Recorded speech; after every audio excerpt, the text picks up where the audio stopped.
Hey guys, welcome to a new video. Like, comment and subscribe if you enjoy. Without any further interruptions, enjoy the What If. Chapter 17. Righteous Side of Hell. Ex Wandenreich, Silbern. Today was the day Yuzu would receive her shrift. Unfortunately, the previous night had been one lacking in sleep. Ever since she witnessed the video of Ichigo in his full hollow form, she was unable to erase it from her mind. To top that off, she felt paranoid about letting her guard down after Giselle's previous invasion of her room. She had sat awake all night, fearfully wondering what was in store for her, and was now on her way towards the Quincy Emperor's chamber. Currently, she was following Hatchwolf, who had been there to escort her first thing today. It made no sense to her at all. Why did Yuwatch consider her worthy of a shrift? What would having this power entail? Would she be expected to kill? Was she ever going to see home again? She could barely describe the anxiety and dread that amplified with each encroaching step. Each doubt weighed her heart down more and more as they progressed closer and closer. Yuzu didn't want to be a Sternritter, but given her current situation, and the fact that she was being trained, it was obvious that she had no choice. What would Ichigo say if he encountered her? Would that creature in the video kill her or save her? Her breathing began to speed up as the doorway was finally in sight. Hashwolf noticed her fearful demeanor and stopped momentarily. Calm yourself, Yuzu Kurosaki. Your friend has already received his shrift. The Kurosaki teen-eyed Ryu who exited the chamber with a resolute seriousness. He quickly met her gaze and sent her a reassuring nod. Don't be afraid, Kurosaki, it'll increase your power. I'll talk to you later. We haven't really gotten a chance to since coming here. Yuzu gulped as Ryu took his leave. Hashwolf motioned for Yuzu to go inside, before closing the doors to the chamber behind her. She slowly made her way over to Yuwatch, who was seated on a throne. The teenager looked around cautiously before meeting Yuwatch's stern gaze. He noticed her uncertainty and finally spoke. Despite the fact that you aren't a pure blood, your Quincy powers are strong and rapidly developing. The small seed of power that you were born with has bloomed rapidly in such a short amount of time. She had no idea what to say in response and simply nodded at Yuwatch. He took in her reaction for a moment before continuing. Today, I bestow upon you a shrift of your own. Why do you want me to be a Sternritter? Yuzu finally found the courage to ask. Partly it was her attempt to delay the inevitable, but she was truly curious. I see great potential within you. Like young Ryu, I foresee that you will make a mighty Quincy within my Wandenreich. I can sense your doubts, but fear not, Yuzu Kurosaki, your life has great meaning to me, Yuwatch explained. I'm sorry for asking, Yuwatch-sama, but what will I be expected to do as a Sternritter? Yuzu asked as carefully and respectfully as possible. The Quincy Emperor tilted his head as if deep in thought. What is it that you're afraid of doing as a Sternritter? His question was unexpected, and Yuzu quickly tried to think of something to say. Unfortunately, she didn't get the chance before Yuwatch spoke again. I know you're young and innocent, but you must understand what an honor it is to stand at my side as one of my elite knights. I will expect a multitude of things from you. You will be expected to train regularly, to fight, and even kill should the need arise. I will also require your aid in securing an alliance with Hawako Mundo. I would prefer that your brother join us in our crusade to purge the Shinigami. Yuzu wanted to ask what if Ichigo refused, but she knew it was probably a bad idea. Instead, she shuffled around nervously. What will this shrift do to me? What is it? Due to the nature of your powers, I grant you the shrift of L for light. Accept it with honor, young Yuzu, Yuwatch stated as he held up his hand, which now glowed a faint blue. She felt an unusual influx of energy as a bright light surrounded her. After it subsided, she looked around uncertainly. Is it over? Yuwatch smiled admirably. Yes, the ceremony is complete. You will find your shrift to be extremely powerful in time. It is without a doubt one of the most powerful shrifts I have ever bestowed upon a Sternritter. Wield it with honor. You may go now, Sternritter L. I thought all of the shrifts were taken. Am I the only L? Yuzu wondered. Yuwatch shook his head. There can be multiples of a letter, but typically it isn't common for me to do. However, the other Sternritter L is expendable, whereas you are not. Your shrift and your position are unique here. I don't feel any different. What is this light power supposed to do anyways? Yuzu wondered. The Quincy Emperor stared for a moment before answering. light affects everything, Yuzu Kurosaki. Your powers will only be limited to your understanding of light itself. To bend it, create it, remove it, condense it, to control others' perception of it. You will soon see for yourself. You may go now. Talk to Hashwolf if you wish to speak with me again and he will bring you here. Thank you Yuwatch-sama. Yuzu decided to bow. She wasn't sure if this was an appropriate custom, but the Quincy leader didn't seem to care as she quickly took her leave. Upon exiting Yuwatch's chamber, she was immediately met by Hashwolf who was standing nearby. The blonde looked at her stoically. What is your shrift? L for light, Yuzu answered slowly as she stood still unsure if it was appropriate to leave or not. Hashwolf simply nodded before waving her along. You may go, Kurosaki, I believe Bazb was looking for you. He is waiting near your room. Oh okay, she replied as she hastily took her leave. Yuzu's mind was racing at the events that just transpired. Was she actually a Sternritter now? The whole ceremony didn't seem to change her all that much, but she would take Yuwatch's word for it that her powers would manifest soon. Upon reaching her room, she was greeted by an anxious-looking Bazb. The man had a look of concern on his face, likely already aware of her receiving a shrift. He didn't speak as she approached, much to her surprise. She chose to break the silence as she waved at him. Morning Bazb, how are you? So, is it official? You are actually a Sternritter now? He asked, still not believing it. Why yes, L for light, Yuzu replied softly. Light, whoa, I wonder what that does. What did Yuwatch say to you? He couldn't help but ask. Yuzu frowned. He said my position here was important to him and that he wants my help getting Ichigo to join forces. Go figure, you'd make an excellent shield against the hollows now that you're one of us. I wonder why he gave her that power though. Light could be anything, Bazb thought to himself. Come on, let's go train, Kurosaki, he waved. X-Soul Society, Soi Fon, X. Everyone stared with utter disbelief at the petite Shinigami captain who now wore a hollow mask. She looked back and forth between Isshin and Yoruichi disbelievingly. Let go of me. As that, Captain Soi Fon, a random Shinigami shouted disbelievingly. His announcement seemed to incite quite a few people into an uproar. Their faces were a mixture of fear and confusion. Kyoraka was quick to calm the crowd down as he held up his hand. Calm down everyone, stand back. We'll attend to this. I don't want anyone getting hurt. His seriousness was very uncharacteristic, which led many of the lower-ranked Shinigami to silently panic. Nevertheless, the crowd backed away slowly, while still trying to get a good look at the Hollowfeed captain. How is this possible? What happened to her? A higher-seated Shinigami with a bald head asked. It was none other than Akaku. His quick response to the scene was also followed by Soi Fon's own Lieutenant Omaeda. The hefty lieutenant gawked with sheer horror. CC Captain. What in the world happened? Captain Kyoraka, what's going on?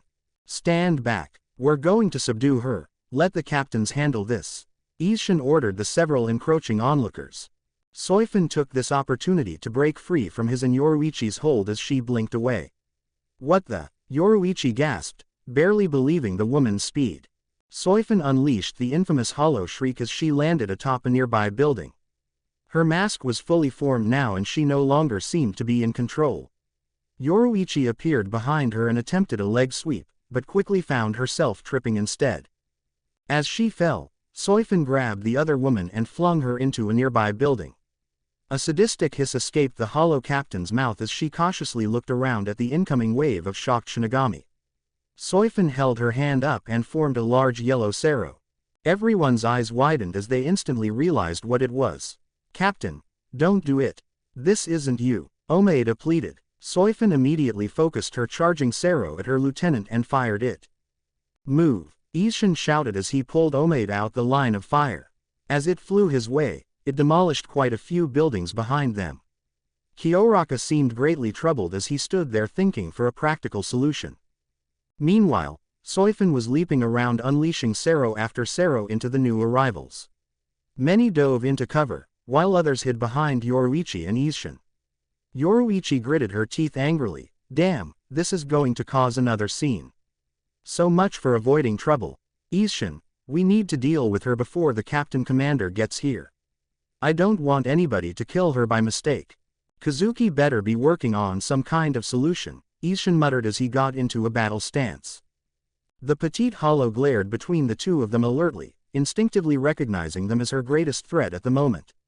Yukatake was next to arrive on the scene and shared a similar reaction to many of the onlookers. What has happened here?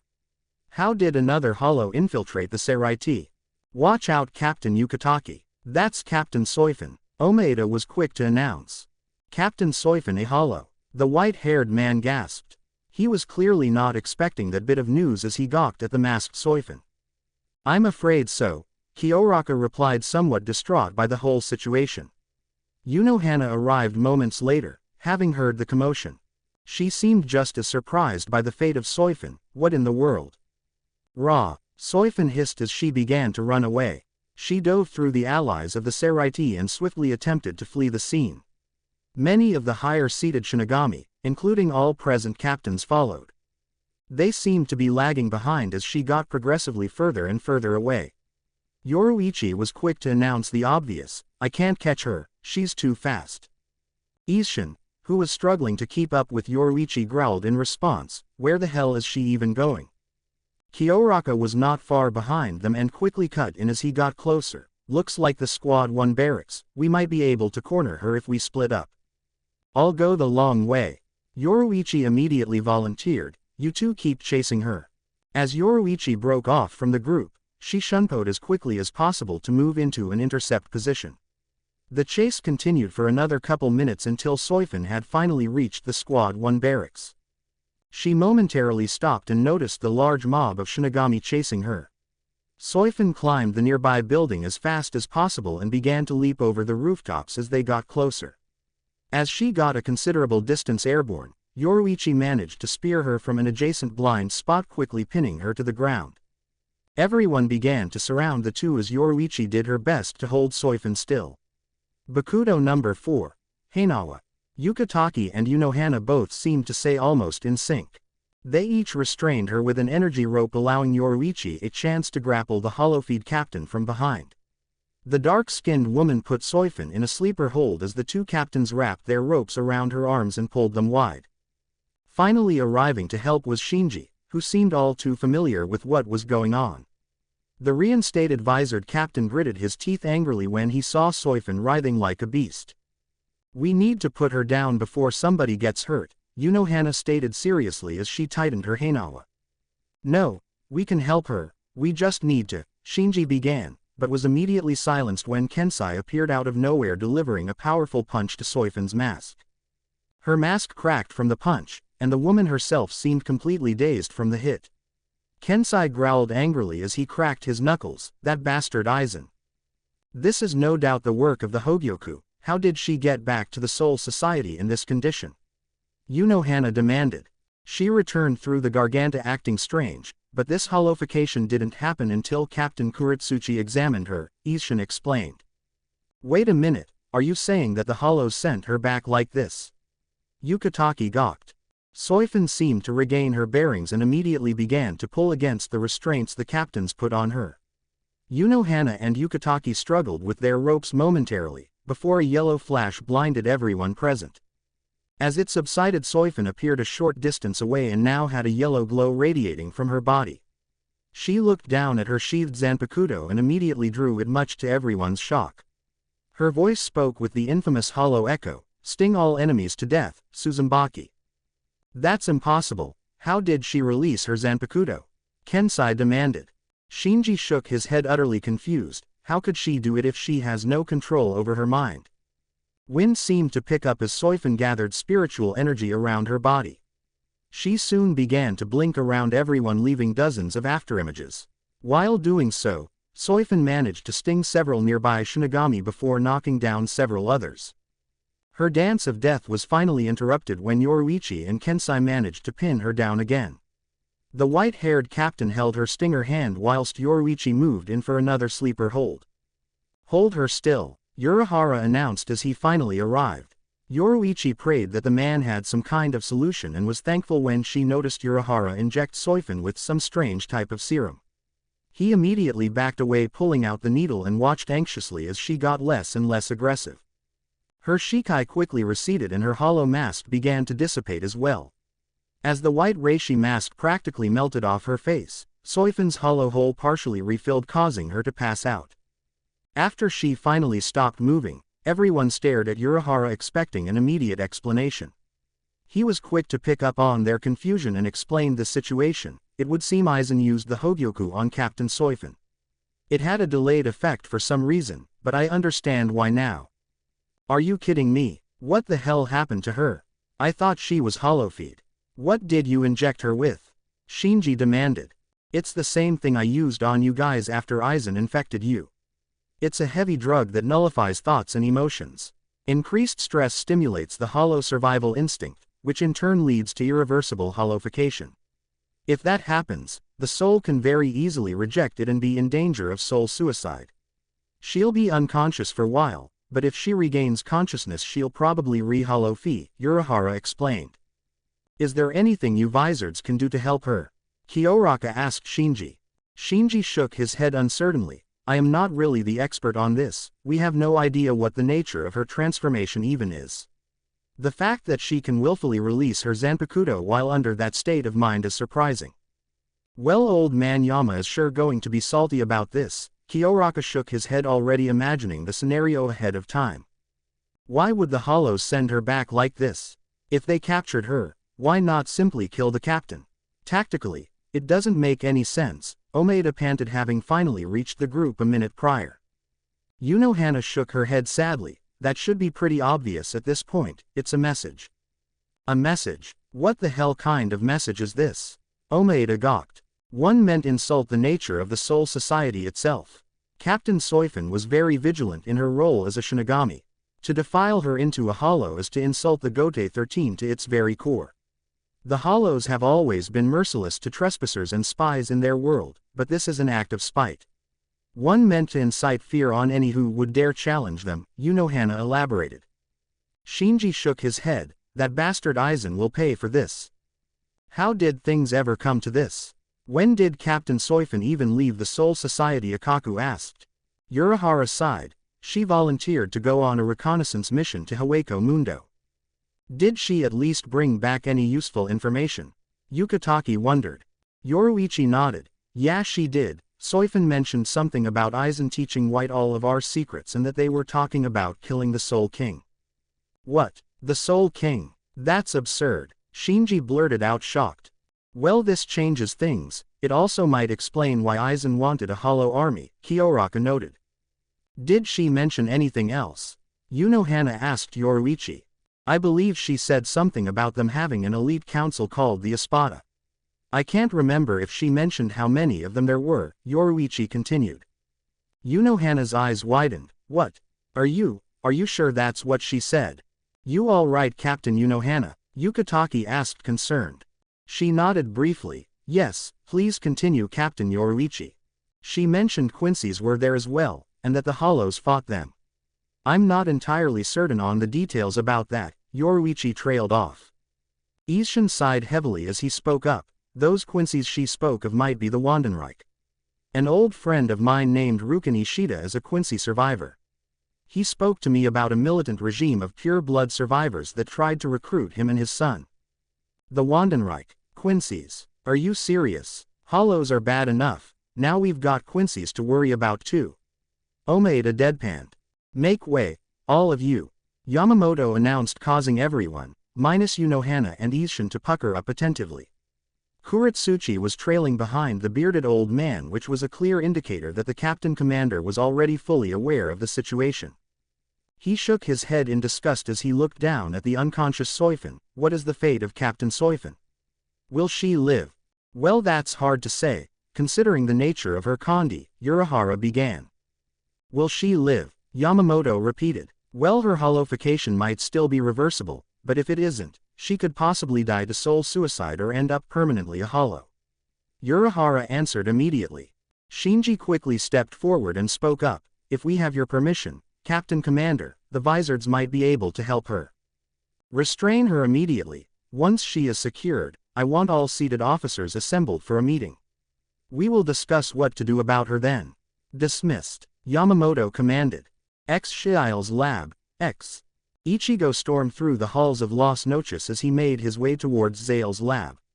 The Hollow King was not particularly happy to say the least. His mind was heavily focused on the inevitable Quincy invasion, which left him to wonder if Hueco Mundo would be ready. Upon arriving, he noticed Yulfort and Zale both discussing the Quincy invaders. The blonde shook his head. I didn't get to see everything, but they had this strange ascended state called a Volstandig, I believe. It gave them wings and a considerable power boost. A Volstandig, you say? That's unusual. Can you elaborate on the nature of this battle state? I'm curious about the properties involved in its use, Zale requested thoughtfully. Yulfort shrugged. It's not really something I know how to explain. It looked as if they were mainly using reishi to power all of their abilities. Although, I've never seen it on that level before. Quincy's are a mystery. Well, it's good we have these samples here to work with, Shiel noted as he turned around and examined the 3 disfigured Quincy bodies, each resting on separate operating tables. The pink-haired scientist shook his head as he looked at the decapitated Kurge. It would have been a waste had Grimmjow destroyed them entirely. Deciding to announce his arrival, Ichigo walked into the lab. Have you had a chance to identify the bodies yet, Zale? Is there anything relevant we can learn from their corpses? Ah, King White, good to see you. Yes, in fact there was something interesting I noticed. Besides their abnormal abundance of spiritual power, these Quincy's appear otherwise human. Biologically and spiritually, they're pretty much humans with spiritual power, Zale answered as Ichigo came in to observe the bodies. Yulfort cocked his head uncertainly. What about the machine one? It didn't appear very human to me. Zale walked over towards the heavily damaged BG-9 and looked over it. I haven't had a chance to really dissect any of them yet, but this one is rather curious. He seems to be a hybrid of machine and man. The ratio is debatable.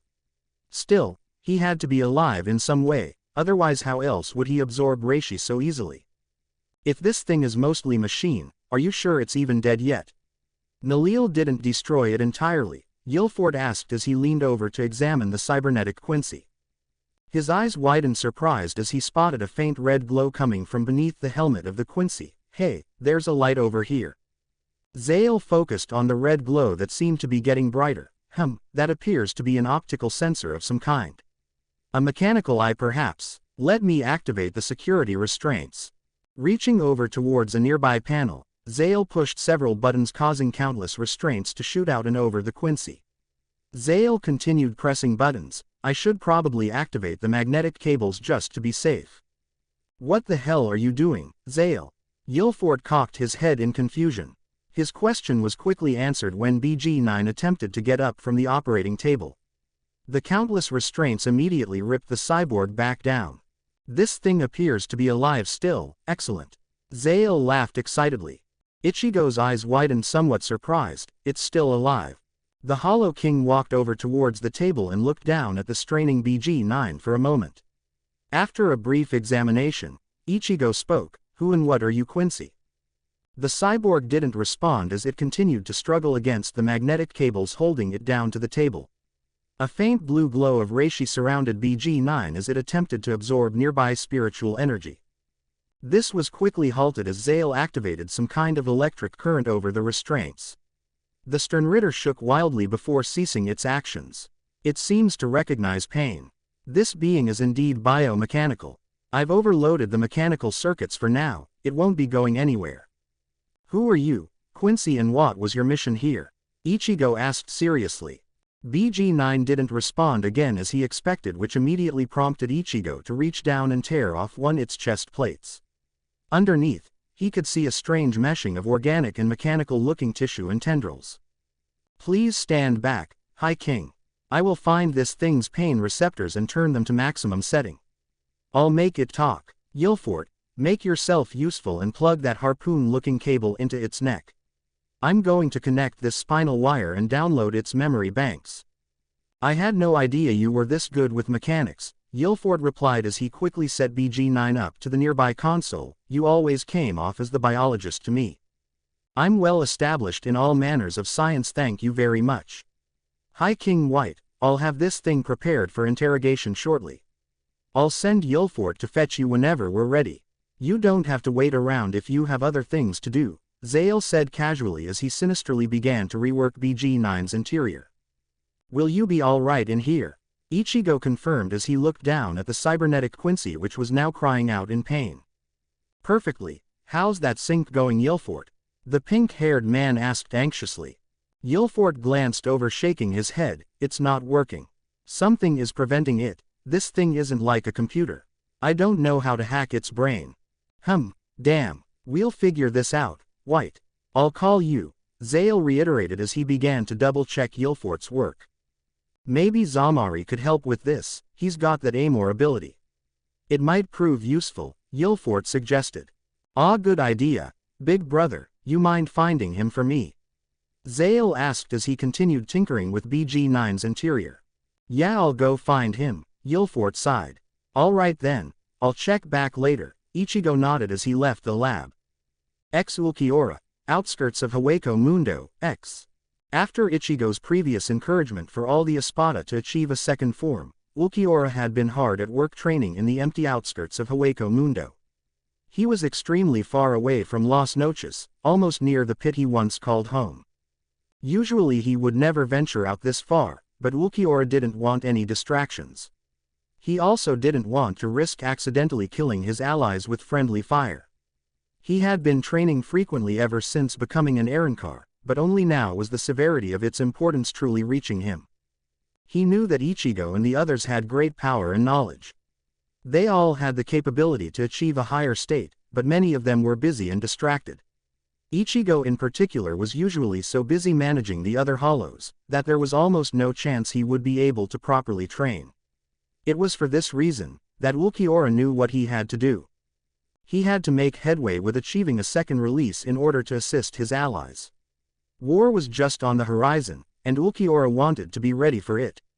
It was clear to him that Ichigo couldn't do everything by himself, and the Cerro Espada himself was aware of it. The infamous Hollow King had been driving a solid point home for everyone lately, and that was the importance of everyone doing their part. It was something Ulquiorra always found interesting about Ichigo. Despite his overwhelming power, Ichigo saw the importance of unity, delegation, and trust. These things could be seen in the countless actions the orange-haired Arrancar had done. Ichigo personally took time to inspire and train the lower-ranked hollows. He encouraged a loyalty amongst the powerful hollows as well. The odds of Grimmjow and Barragan ever coexisting was impossible without Ichigo being in charge. The odds of Stark and Haribel serving somebody besides Ichigo was also unlikely. Even Ulquiorra himself couldn't picture this unified Hueco Mundo without its mighty High King. This was an invaluable fact that Ulquiorra had only recently began to fully understand. Ichigo was building trust and unity within Hueco Mundo. He was trying to encourage everyone to contribute to the betterment of hollows no matter how strong or weak they were. That's why he personally took the time to develop trust amongst the ranks. The only downside was that Ichigo had to shoulder the burden of leadership. Ulquiorra sighed as he focused his attention back on training. Ichigo is counting on all of us to do our parts. I won't fail him, I will achieve a second release. He began to theory craft in his head about what a second release could even be. The Shinigami have a Shikai and a Bankai. They all seem to have Shikais, but only the most powerful ones have a Bankai. Their Bankai are usually large and powerful. That dark-haired captain with the hairpiece had pink-bladed flower petals used his against me.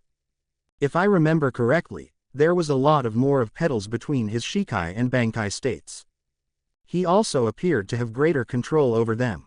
Then there's the large captain with the wolf face. His Bankai was a giant suit of armor that copied his movements. Also, the white-haired boy with the ice form. I wonder, are second releases more elemental in nature? Perhaps some are, but they are all undeniably larger and in most cases more primal. The increased control over them is also a matter of interest. Ulquiorra sat down overlooking the landscape as he continued to brainstorm. That captain, Jin Ichimaru, that came with us had an unusual Bankai. His sword grew in length and cut down everything nearby us in the Manos forest. Perhaps the nature of a Bankai is an enhanced refinement of a Shikai that embodies a Shinigami's full power. In that case, a second release would resemble something more closely resembling our hollow forms. As Aizen stated, our blades are a part of us. Our release states combine hollow and Shinigami forms, but to go beyond that would mean completely embodying what our Zanpakutos are.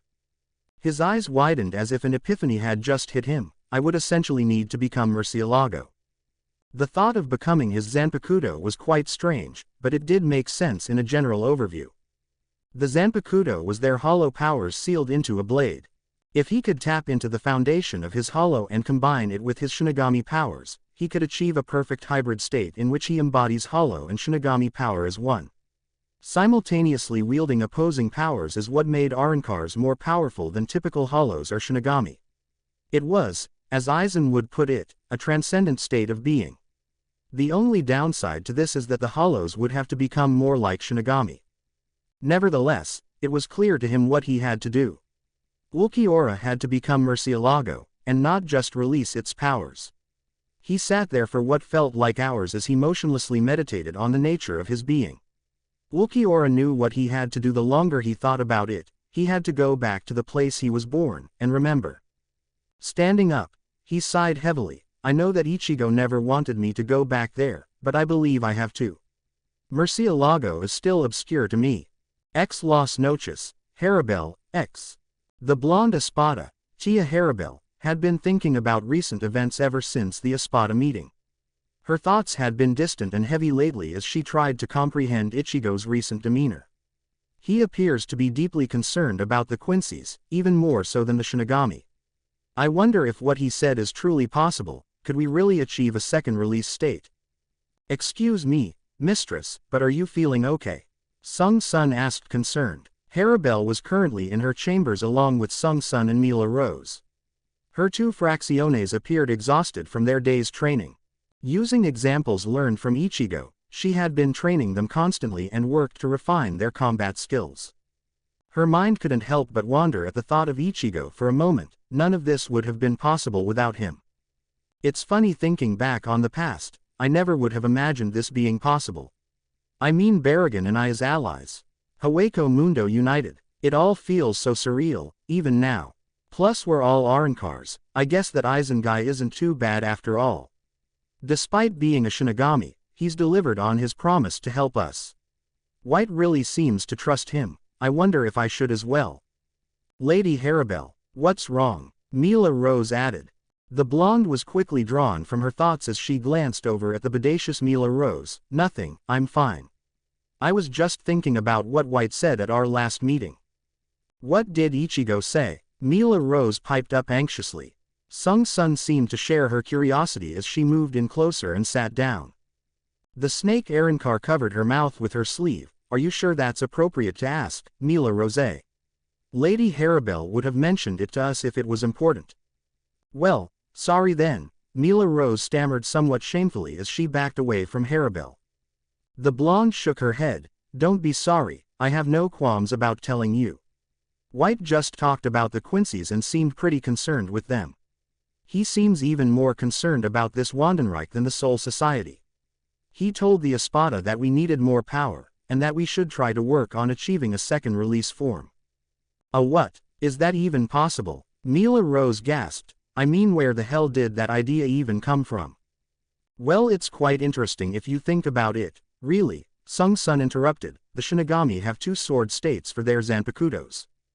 Yeah, but aren't our resurrections like their Bankei? Mila Rose asked. Haribel shrugged. We're not exactly sure as to the full nature of the Shinigami Zanpakutos, but Aizen seemed to think it was possible when Ichigo mentioned it. I just don't really know what else we could do. My power feels mostly capped anyway. That's nonsense, Haribel. There is no such thing as capped power. A fourth voice came from the open doorway. All three women looked over and spotted none other than Barragan. The older man seemed to be radiating an aura of displeasure, but that was hardly anything new. Haribel glanced at him somewhat surprised. What brings you here, Barragan? It's not just him, we're here too. Lillinette's voice sounded as she came around the corner. Stark stood further away as he casually leaned against the wall. Haribel stood up and walked over towards the door, examining her fellow Espada curiously. Stark and Lillinette. What are you three all doing here? Well, Stark's been pretty lazy lately and won't train at all. He says he's strong enough and doesn't see the point of training. So, I went and got the old guy here to chew his ass out.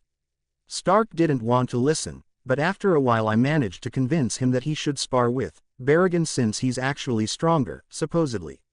Then I thought, we should train with you two since you're the next strongest hollow besides us. I was gonna get Ulquiorra as well, but I couldn't find him, Lilinet explained. Stark sighed heavily. It's not like I was being lazy. I was too strong to train with anyone else. Honestly, I don't mind training, but I didn't really know what to do about this second release. I figured I'd sleep over it and maybe it would come to me in a dream.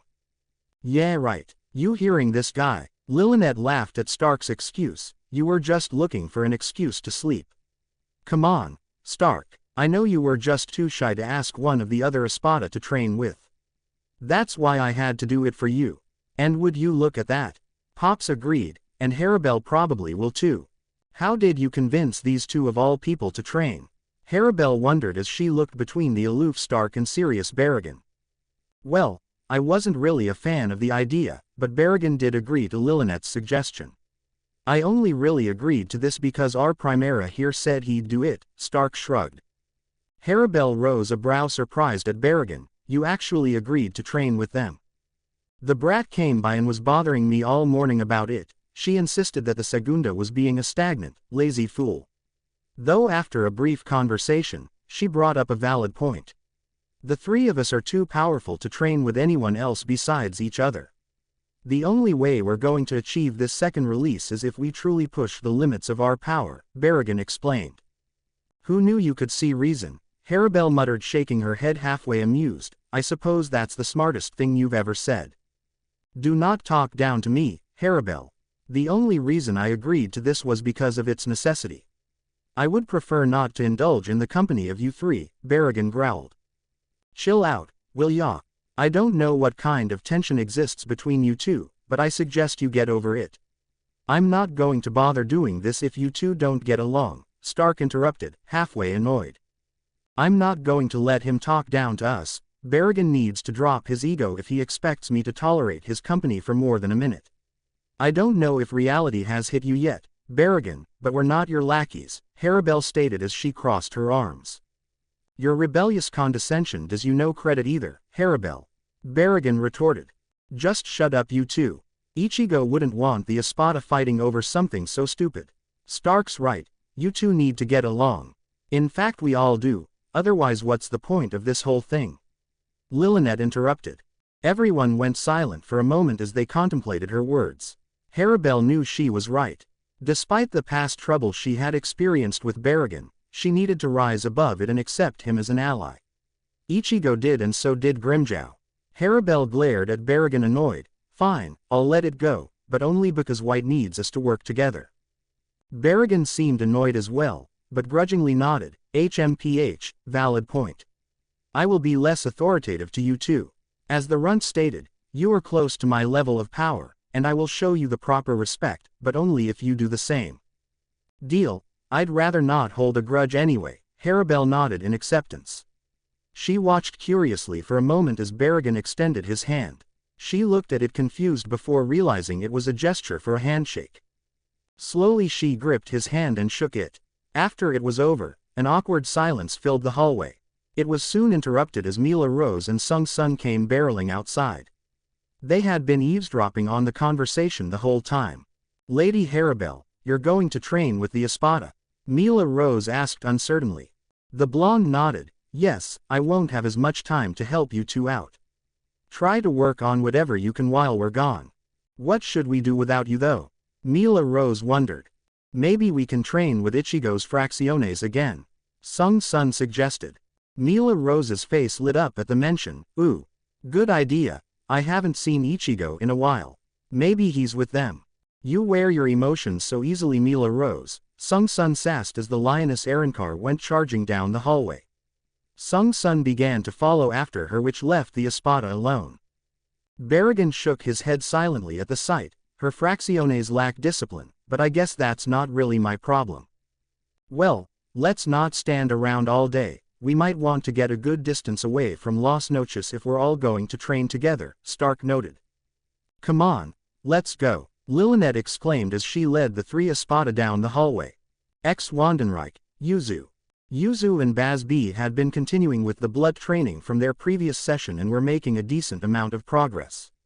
The Mohawk Quincy nodded approvingly as he saw a very faint grid-like glow cover Yuzu's arm. "That's it, Kurosaki, you've almost gotten it. Just put a little bit more into the veins. Try to focus on your pulse while you do it. Can you feel your own heartbeat? Charge it with just a little more reishi," Bazz stated as he progressively got louder and more excited. Yuzu's blood vein glowed more solidly now, much to his approval. "Hell yeah. Alright, now keep that going while I try to attack you." "What?" Yuzu gasped fearfully as Bazz held up his hand. "Burner finger 1, he shouted as a molten beam flew at her forearm. Her fearful anticipation caused the blood to prematurely diminish, which in turn sent the girl to the ground crying in pain. "Ahhrgh, Yuzu screeched painfully as she reached up to touch a seared hole that was now present in her forearm. Her face was a mixture of pain and fear as she shakily touched the wound. "Ouch," Yuzu grimaced. Tears were flowing down her face now. "Kurosaki, you alright?" Bazz asked as he ran over and immediately examined the wound. He was met with a slap as he leaned in closer. "Why did you do that?" "It hurts," Yuzu said painfully. "I'm sorry, I thought you had it," Bazz replied somewhat shamefully. Maybe he was getting a bit ahead of himself already. Yuzu's swift progress combined with her recent acquisition of a shrift caused him to temporarily overlook the fact that she was still an innocent teenage girl. However, it was this simple fact which reminded him why he was so adamant about training her in the first place. This was no place for a weak-willed person. Yuzu needed to be strong, especially now that she was a Sternritter. Reluctantly, Bazz knew he would have to be more aggressive if she was actually going to be able to defend herself. "Come on, Kurosaki, stand up. It's just your arm," he finally said after a brief silence. Yuzu looked up uncertainly as tears fell down her face. The seared hole in her forearm felt as if it was still on fire. She looked at Bazz anxiously. "I'm injured, it burns really badly." "Get up, Kurosaki," he said more seriously now. "You can partially heal yourself with blood vein even after receiving an injury. Gather the reishi and stand up." I can't," she cried. "Why not? What's stopping you? I didn't damage your legs or any other part of your body. Stop being a wimp and get up," he finally said aggressively. Yuzu fearfully shuffled upright to her feet as she clutched onto her arm tightly. She looked at Bazz fearfully, not understanding why he was mad all of a sudden. She avoided his gaze as the man walked closer. "Gather the reishi, Kurosaki," Bazz yelled. "Come on, if this was a real battle you'd already be dead." "Please stop yelling at me," Yuzu sobbed as she slumped back to the ground in a defeated posture. "Don't you get it yet, Kurosaki? You can't be weak. I can't keep coddling you. I shouldn't have to. Nobody should. Your brother can't protect you anymore, and I won't always be there to protect you either. You're a Sternritter for fuck's sake. Now get up and stop being a bitch," Bazz commanded. His tone was frightening and deeply upsetting to Yuzu. She sat there crying for another minute before finally doing as commanded. She shook from the pain of her wound but was now silent as she looked down at the ground. Bazz felt extremely guilty about having to do this, but he knew he had no choice. Yuzu was too used to relying on others and had almost no backbone. She needed to toughen up, and unfortunately, she was not going to get tough if she believed she could always depend on him for protection. She needs to learn how to stand up on her own, Bazz kept telling himself as he avoided Yuzu's tearful puppy dog eyes. "Gather the reishi, use blood," he said again but in a calmer manner. Before Yuzu could do as commanded, she felt somebody grab a hold of her arm. Her eyes widened confused as none other than Giselle was there. Bazz seemed just as surprised by the other Sternritter's arrival and watched confused as Giselle channeled the blood from her own arm onto Yuzu's. Much to Bazz surprise, it healed the hole in Yuzu's arm. Yuzu pulled her arm away and sniffled uncertainly. "Giselle-san. There, all patched up now. Hey Bazzy-kun, you mind if I help you train her?" Giselle asked as she waved at the dumbstruck Bazz. "Giselle, what the hell are you doing here?" Bazz demanded. "Well, I couldn't help but notice that Yuzu needed some more instruction on blood. Since it's one of my fields of expertise, I figured maybe I could train with you guys." Giselle chirped cheerfully. Did you just heal her? He gawked. Don't look so surprised, Bazzy-kun. I heal Bambi-chan's opponents all the time.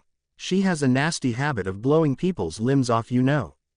Giselle laughed. Yuzu looked down at her arm disbelievingly. She healed me. The pain, it's gone. Get lost, Giselle, I don't want you messing with Yuzu, got that? Baz B growled. Well, I could tell Candace or Hashwalth about how you're treating her, I wonder what they'd say. Giselle replied. Fine, you can stay. Just don't go dragging Candace or Jugo here. I don't need that headache right now. Baz B sighed. Yay, you're the best, Bazzy-kun. You know I love you, right? Giselle exclaimed as she ran in for a hug. Baz B immediately swung 2 fingers as she got near, burner finger 2. 2 huge parallel streams of fire arced out immediately, forcing Giselle to jump back and dodge. She gave Baz B a pouting look. Ah, you're so mean, Bazzy-kun. You're even being mean to Yuzu-chan today. Shut up, bitch. I'm training her all right. There's only so far she's going to get with us coddling her. Now if you think you're some kind of bomb-ass instructor, then by all means try to teach her blut. I'll be standing right here, so don't try anything, Baz B shot back. Baz B seems so angry right now. I don't know what I did to upset him, but I hope he doesn't stay that way, Yuzu thought, concerned as she briefly stole a glance at the hot-headed Baz B, who was now seated a short distance away. Giselle caught Yuzu's attention as she grabbed her wrist. All right now, Yuzu-chan, I am going to help you with blood. Soul Society, Karin. The news was everywhere, and even now Karin could barely believe it. One of the Shinigami captains had gone on a reconnaissance mission to Hueco Mundo and recently returned as a hollow herself. The idea was frightening to her. Karin shook her head concerned. This conflict isn't going to go away. Eventually the Soul Society and Hueco Mundo will be at full-scale war. Dad said he was going to stop Ichigo. Would they honestly fight each other? The idea of her family literally tearing itself apart frightened Karin greatly. She was also deeply concerned about Yuzu's disappearance, which apparently had something to do with Quincy's. The raven-haired teen balled her fists angrily. Damn it. Why did this have to happen to my family? I gotta find Dad and see if he's doing anything about Yuzu. Rushing down the stairs of the Shiba residence, she spotted Isshin sitting down with his fingers interlocked. He appeared deep in thought and looked extremely on edge. Dad, I know you told me not to get involved, but I have to know, is your friend Ishida-san still looking for Yuzu? I can't sleep knowing she's missing and in trouble, Karin said urgently. Isshin slowly looked up at her and sighed, shaking his head. I'm just as concerned as you are, but I can't go anywhere right now. There's a huge meeting coming up soon with all seated officers. It's about Captain Soi Fon. But aren't you worried about where Yuzu is? We need to go help her. The Soul Society can take care of itself. Our family should come first, Karin stated. I wish it was that simple, Karin, but there's literally nothing I can do about Yuzu at the moment. Wherever those Quincy's took her is somewhere I have no knowledge of. I know it seems like I'm doing nothing, but our only hope of finding her is to rely on the Soul Society for help. Plus, I swore to the Captain Commander that I would deal with this Ichigo issue, Isshin replied. Well, let me go look for her then. I'm tired of just sitting around worrying about my sister, Karin demanded. Isshin shot her a stern gaze. And what would you do, Karin? You're nowhere near the level of power it would take to stand up to some of these enemies. You're the only child I can currently protect, and right now you're safest in the Soul Society. What's the point of being safe if I have to live in fear? Plus, can't you train me or something? All this sitting around and worrying can't be good for you either, Dad, Karin noted. If the academy wasn't still closed, I'd suggest you go back. Though that's out of the question currently, the man sighed. Karin sent him a sharp glare. I'm never going back to that stupid academy. Everyone there treats me bad just because I'm some supposed noble. Who the hell are the Shibas anyways? We're Kurosakis. The man stood up as an idea shot through his mind. Maybe you can train with the other Shibas then. I didn't really think about it until now, but there were 3 of them left besides me before I left the Soul Society. I have a niece and nephew that live out in one of the Rukongai districts. Their names are Kukaku and Ganju. I'll let you train with them if you'd like. Wait, what? We have family in the Soul Society. I thought we were the last Shibas, Karin gasped. Isshin shrugged. Well, after the incident with Kain's death, I believe Kukaku and Ganju renounced their affiliation to the clan. So technically we are the last Shibas, but they are blood related to us. I guess that would make them your cousins. Cousins. I have cousins here. Why didn't you say anything about this sooner? Karin gawked. Well, it wasn't really worth mentioning until now. I haven't seen them in decades, and they don't even know about you kids. I'm not even sure how they'll react, to be honest, but we can go there after this captain's meeting, Isshin said as he made his way towards the door. Where are you going? Karin asked. The meeting will probably start soon. I am going to go see if they've made any progress with Captain Soi Fon first. Just hang tight, Karin. I'll be back later, Isshin said before walking out the door. Karin stood there dumbfounded. Cousins. I wonder what they're like. Ex-Wandenreich, Yuzu. Yuzu could hardly believe it. Of all the Quincy's, Giselle was the most helpful instructor she ever could have imagined when it came to learning about Quincy abilities.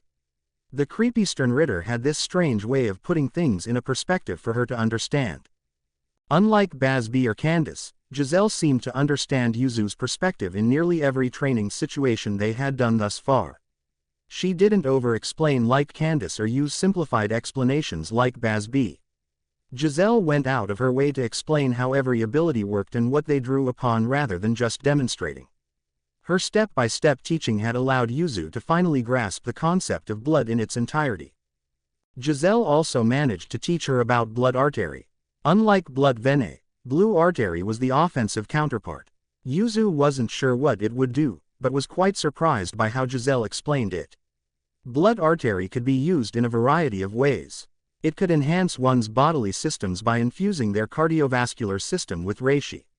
This allowed for a much higher offensive output as it increased strength, speed, and reaction time. And that's only the basics of what blood artery can do, Yuzu-chan. Most of the other Sternritters don't rely on it as often since their shrifts grant them a great amount of offensive power anyways, but I think it's pretty useful to be well-rounded in everything rather than only excelling in one thing. Another useful ability of blood artery that almost nobody bothers learning is this. Giselle turned away from her as she held up her arms. A red grid pattern traced over them and soon formed into red claw-like extensions over her fingers. Giselle grinned excitedly as she swung them all, releasing a bloodied energy blades. These blades of blood are particularly useful at catching an opponent off guard, especially if you're not carrying a weapon. They also serve well to aid in my own shrift's powers of blood manipulation. As she glanced back at the surprised Yuzu, Giselle smiled. Now remember, Yuzu-chan, blood artery and blood vene can't be used at the same time, but you can interchange quickly in battle if you're skilled enough. If I were you, I'd try working on alternating them. Once you do, the flow will feel more natural. Giselle, can you teach me how to heal with blood? That looked useful, Yuzu asked. Of course I can, Yuzu-chan. Healing with blood is something that requires you to be good at blood vene and blood artery. By absorbing reishi and infusing it into the blood system, you can speed up the natural healing process exponentially. What it does is it allows one cell to divide into 100 cells instead of just 2. Just think of it as spiritually enhanced cellular regeneration. Now I know what you're thinking. How do we avoid the possibility of mutations with all that cellular division right? Giselle asked excitedly. Yuzu wasn't dumb by any means, but she was not the biggest expert on biology. She looked somewhat lost in Giselle's explanation but nodded. Right. It's simple. The blood artery increases the blood flow to that area, allowing for the super delivery of reishi platelets, and the blood vene which comes afterward protects the cells after their division. The cells born from this process will divide until your body is completely healed. Once the blood stops, your rapid cell division ceases. How, you might ask? Well, when the reishi is present in your blood, it nullifies the... Oh my god, Giselle, shut up. I think she gets the point, Basby exclaimed annoyed. Oh, haha, sorry about that. Giselle rubbed the back of her head. I just thought Yuzu-chan might want a more scientific explanation as to how reishi affects the bodily systems. You know a lot about science stuff. Thanks for the explanation, Yuzu said somewhat meekly as she was trying to understand the explanation. Ah, you're so sweet, Yuzu-chan. Giselle chirped. Geez, I didn't realize you knew shit about science, Giselle, Basby noted. The Sternritter struck a peace sign and grinned. Oh, but of course I do. It's important to know that kind of stuff when your power revolves around reanimating the dead, right? The atmosphere immediately got dark and creepy as Giselle finished her comment. Basby looked away, shaking his head. You're sick, even more so than I thought. I should have known you were some kind of mad scientist. Now I see why you were partnered with Askin back then. She's way smarter than I thought. Why does that scare me? Yuzu thought, concerned as she looked between Giselle and Basby. I'm not mad though, I'm cute. Giselle retorted. Yeah, if you say so, Basby said sarcastically. I think Kurisaki's had enough blood training for one day. It might be a better idea to work on your shrift now. Her shrift? Is Yuzu-chan a Sternritter now? Giselle asked excitedly. Basby sighed heavily. Yes, she's L for light. L. Isn't Pepe L for love? Giselle thought aloud. Yeah, it confused me too, but that's what it is, Basby replied. Well, it's getting kind of late. Do you mind if I go to bed, Basby? Yuzu requested timidly. The Mohawk man nodded as he jerked his head. Get some sleep, Kurosaki, and remember what we talked about. You did good work today. After Yuzu left, Basby turned towards Giselle seriously. Is there a reason you're annoying me all the time now, Giselle? You've been acting really weird around me lately. I don't know what you hope to gain by butting into this, but I think it's time you told me. Ah, Bazzy-kun, you're so suspicious of me. What if I just enjoy hanging out with you? Maybe you're just projecting your own fears onto me. The real question is, what are you up to? Giselle countered. PFF'd, you think you're some kind of slick shit, elusive genius, huh? I got nothing to say to you, freak, Basby announced dismissively as he took his leave. Upon his departure, Giselle sighed. Thought so, but would he really go through with it? Making her way back inside, Giselle was soon met by none other than Bambietta. The leader of the Femritter gang eyed Giselle up and down suspiciously. What's up with you, Gigi? I heard you were training the girl with Basby today. How'd that go? Giselle nervously rubbed the back of her head. Oh, you heard about that, huh? Well, it's a funny story really. No need to get all weird about it, I don't care. I actually told Yuzu that she was better off learning from you anyway. You managed to teach her anything? Bambietta asked. I just taught her about blood. Candy-chan and Bazzy-kun were kind of vague in their descriptions. Giselle nodded.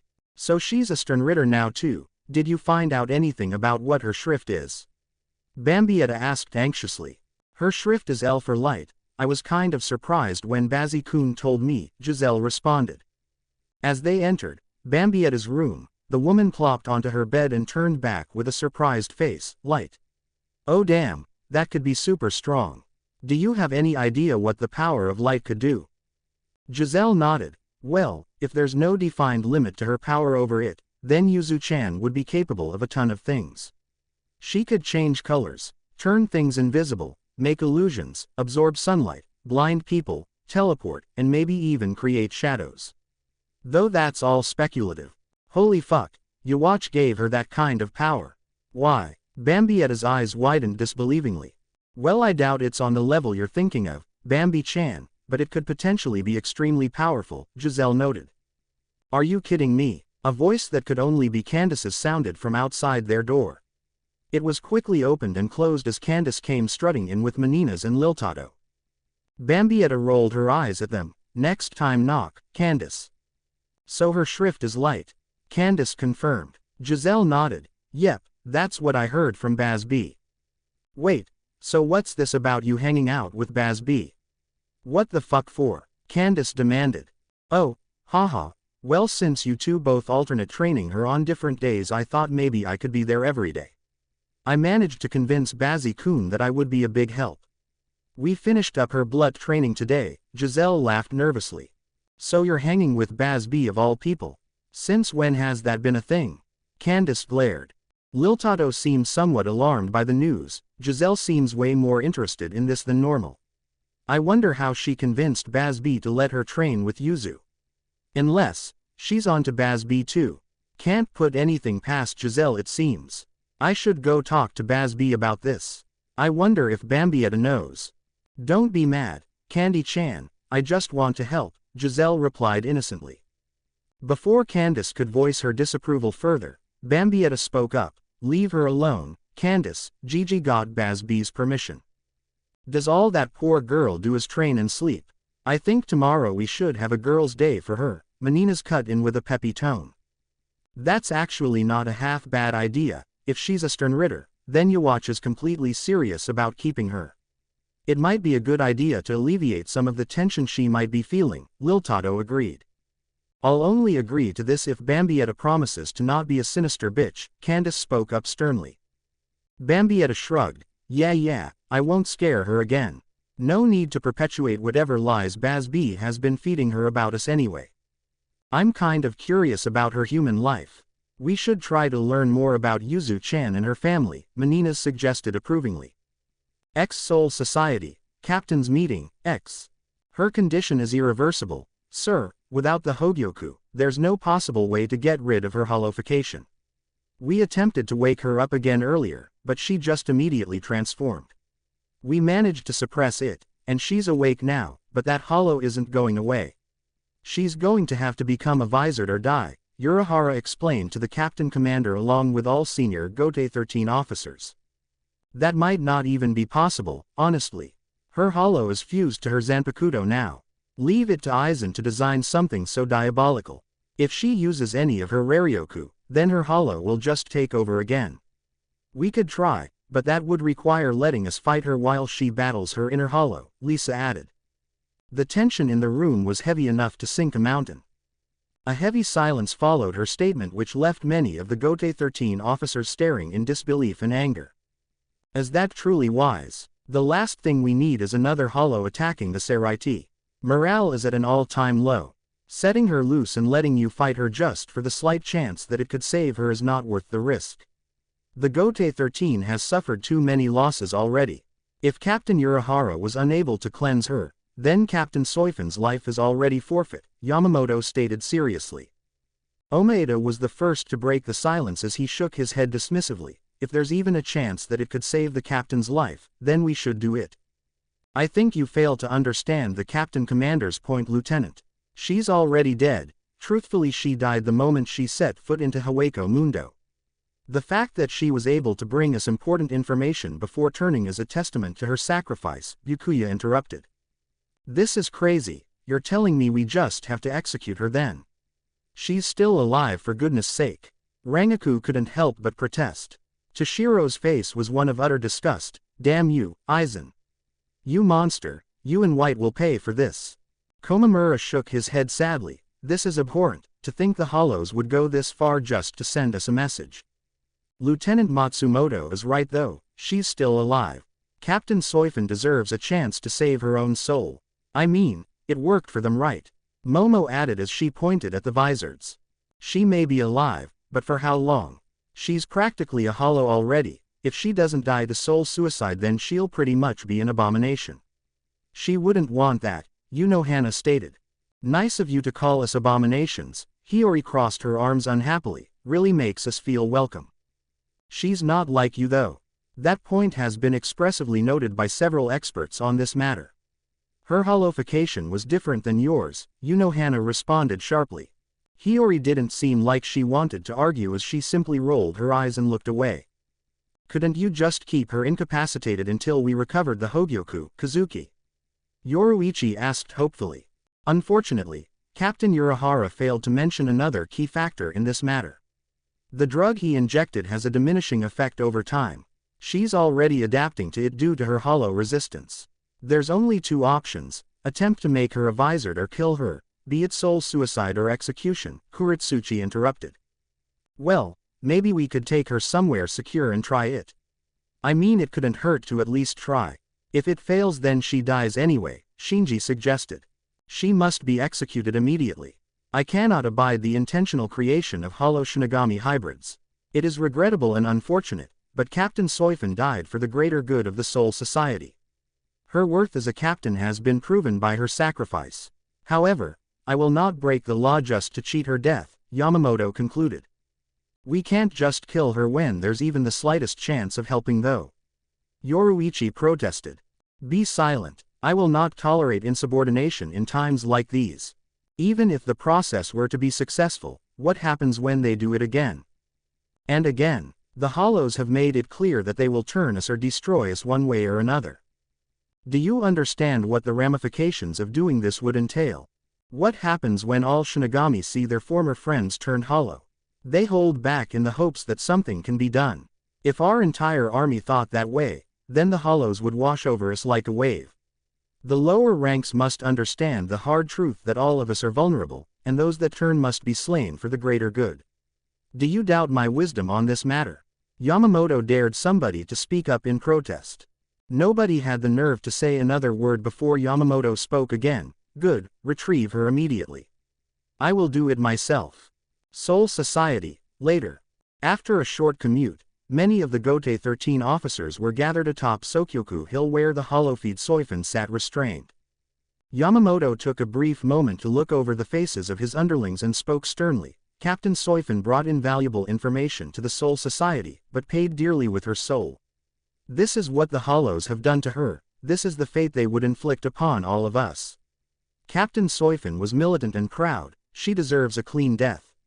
Understand this, all of you. Show no mercy to Hollows. Her soul will be cleansed, and one day she will be reborn again. Reaching for his Zanpakuto, Yamamoto drew it slowly as he approached the restrained Hollow. Everyone watched sadly as Soi Fon writhed and howled. As Yamamoto got closer, Soi Fon felt a strange clarity coming to her. The captain tried to speak in her own defense as Yamamoto got closer, but much to her horror, the only sound that escaped her mouth was another hollow screech. What the hell, are they actually going to execute me? Soi Fon thought disbelievingly as she finally began to regain her mind. What the fuck kind of sick twist of fate is this? How did I get on Sokyoku Hill? The woman thought for a moment as she briefly remembered the time White escaped with Isshin. She didn't know why this was a part of her final thoughts, but seconds later an idea came to mind. Her control immediately ceased as her body began to move on its own again.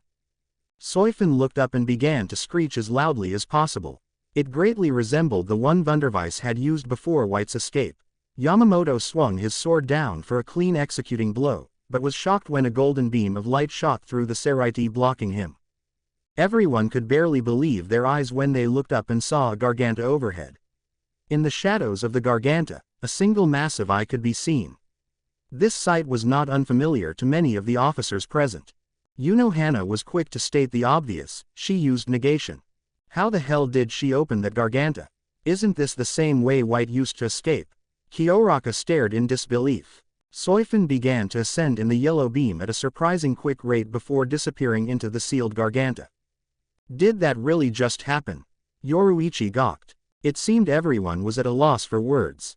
Yamamoto himself cracked his fists angrily. I will kill the creature that answers negation cries the next time I see it. What happened? How did she use negation? Yukitake wondered. Everyone is dismissed. Do not bother me unless I call for you, Yamamoto stated angrily as he immediately took his leave. Soul Society, Isshin. After Soi Fon's unexpected escape, Isshin was simply at a loss for words. This is crazy, I need to get Karin out of the Seraiti before something else disastrous happens around here. As he made his way back home, he was quickly intercepted by none other than Rukia.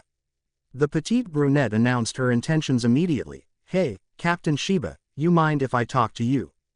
Kuchiki, what do you want? Isshin asked as he walked at a brisk pace.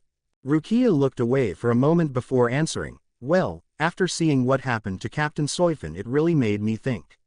The same thing happened to Karin Shiba. Do you think anything could have been done to help him?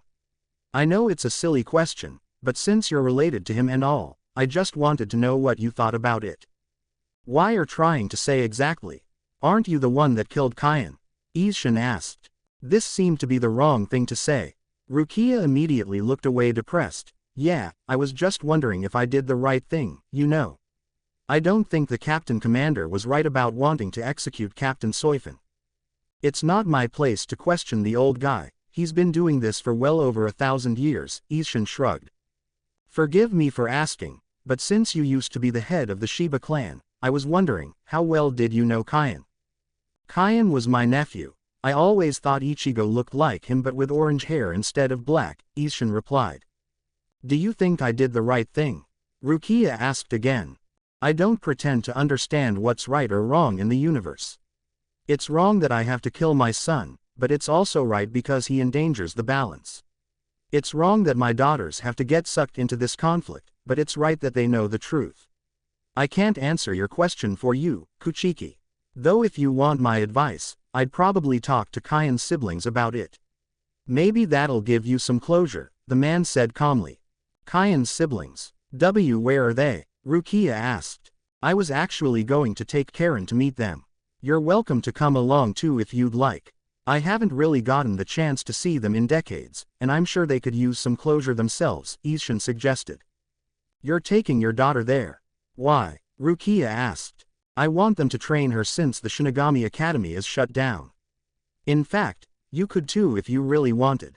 Karin could use a friend here. She's been really bitter lately, Isshin sighed. I can definitely keep an eye on her while she's there if you'd like. Plus it could give me some time to talk to the Shibas, Rukia agreed. Hueco Mundo, Soi Fon, X. Upon passing through the Garganta, Soi Fon felt her clarity return once more. Now that her life wasn't in immediate danger, she could think more clearly. She looked around examining her settings before noticing a massive creature which was no doubt responsible for pulling her out of the Soul Society.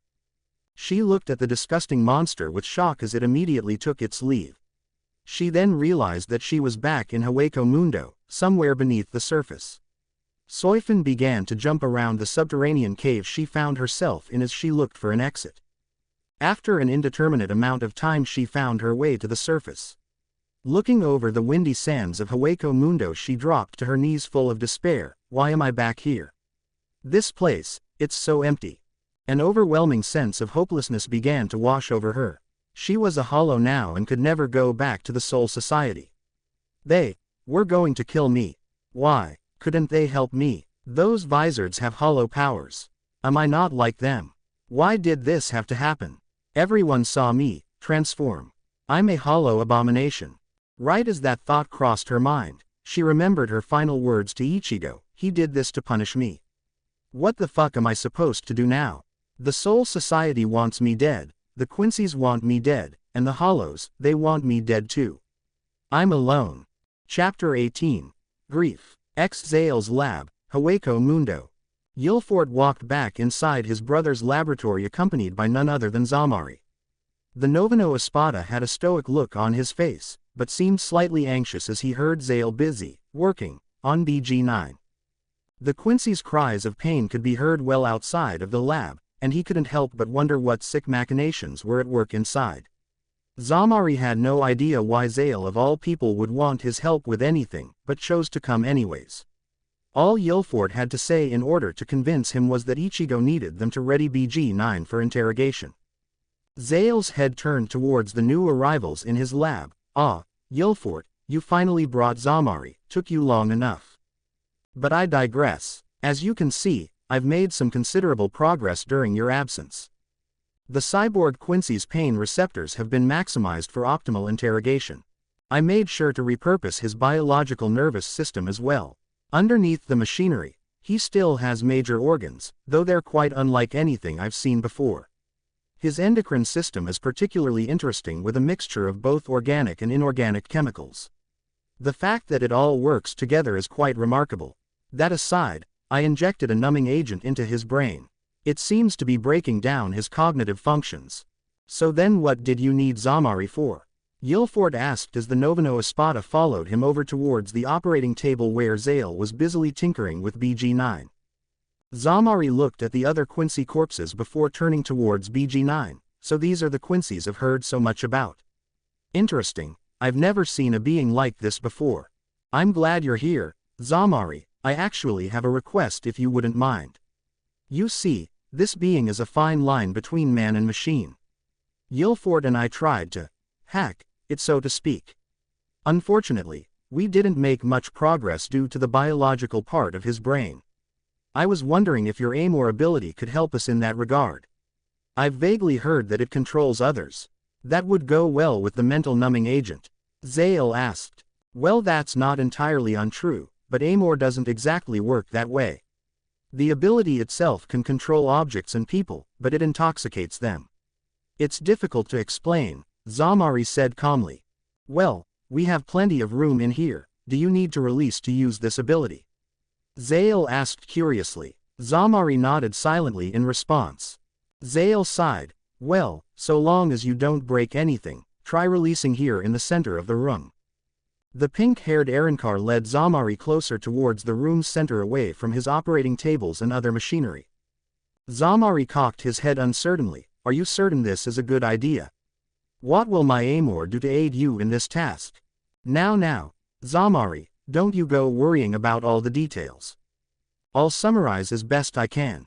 If your Amor has the ability to control other things, then I want you to use it on the Quincy's mind. That combined with my agent will cripple his willpower. Afterward, we will copy his neural network and hack his mechanical brain parts simultaneously. If all goes well, it should provide some insight into his memories as well as cognitive functions. Once we're inside his head, we can rearrange things. I'm not entirely sure what King White has planned for him afterward, so we'll call him once that's done, Zale summarized. Zamari nodded his head. Very well. I will use my Amor then. Stand back. I haven't used my release form much since becoming an Arrancar. I'm not sure what kind of effect it will have on you. Well, I'll just stand over here then, Yilfort noted nonchalantly as he moved to the far corner. Zale briefly backed away, but didn't appear overly concerned. Zamari got into a wide stance as he drew his Zanpakuto, suppress Brujeria. A brief pink flash blinded the lab before Zamari was now revealed to be in his released state. It was quite unlike anything Zale had ever seen before. In his Resurrection state, he now had an unusual striped pattern of white and pink armor-like skin. It covered his entire body, minus his hollow hole. Multiple eyes covered his body in several noticeable places. Chiefly amongst them were the third eye on his forehead, and the two on his chest. He had 3 running down the length of each forearm, and 2 noticeably closed ones on each palm. Zale couldn't help but bring a hand to his chin as if fascinated. Interesting form. I take it Amor has something to do with those extra eyes. Yes, was all Zamari said in response. Well, let's get to work then, Zale said eagerly as he made his way back to BG9 at the operating table. Outer Rukongai District, Shiba household. Isshin, Karin, and Rukia walked for what felt like half a day before finally reaching their intended destination. The man seemed somewhat anxious about getting there and had a look of concern written across his face. Karin herself was fidgeting in anticipation. Rukia of course was nervous about facing Kayan's siblings and had been quiet for the entire trip. Karin spent most of the trip trying not to think about Yuzu's disappearance, or Ichigo's situation. She knew it was going to drive her mad if she started worrying over it, and simply focused on the upcoming meeting with her long-lost cousins. She couldn't help but wonder whether or not they would like her. As the group walked down the road to a large-looking house, they noticed some strange additions to it. On the sides of the house were 2 large statue arms holding up a banner between their enclosed hands.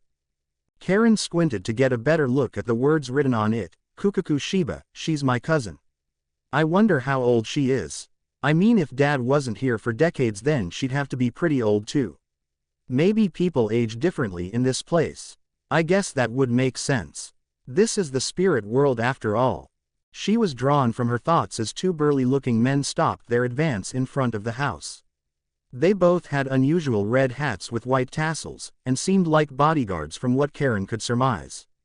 Shiba-sama, is that truly you? One of them asked dumbfounded as he gawked at Isshin. Yeah, long time no see. How have you 2 been these past few decades? Isshin replied somewhat casually. His tone seemed surprising to Karin since her father appeared anxious about arriving minutes prior. As well as can be expected, sir. Kukaku-sama and Ganju-sama have been doing better ever since since we left the Seraiti, the other man answered. Isshin nodded. Well, that's good to hear.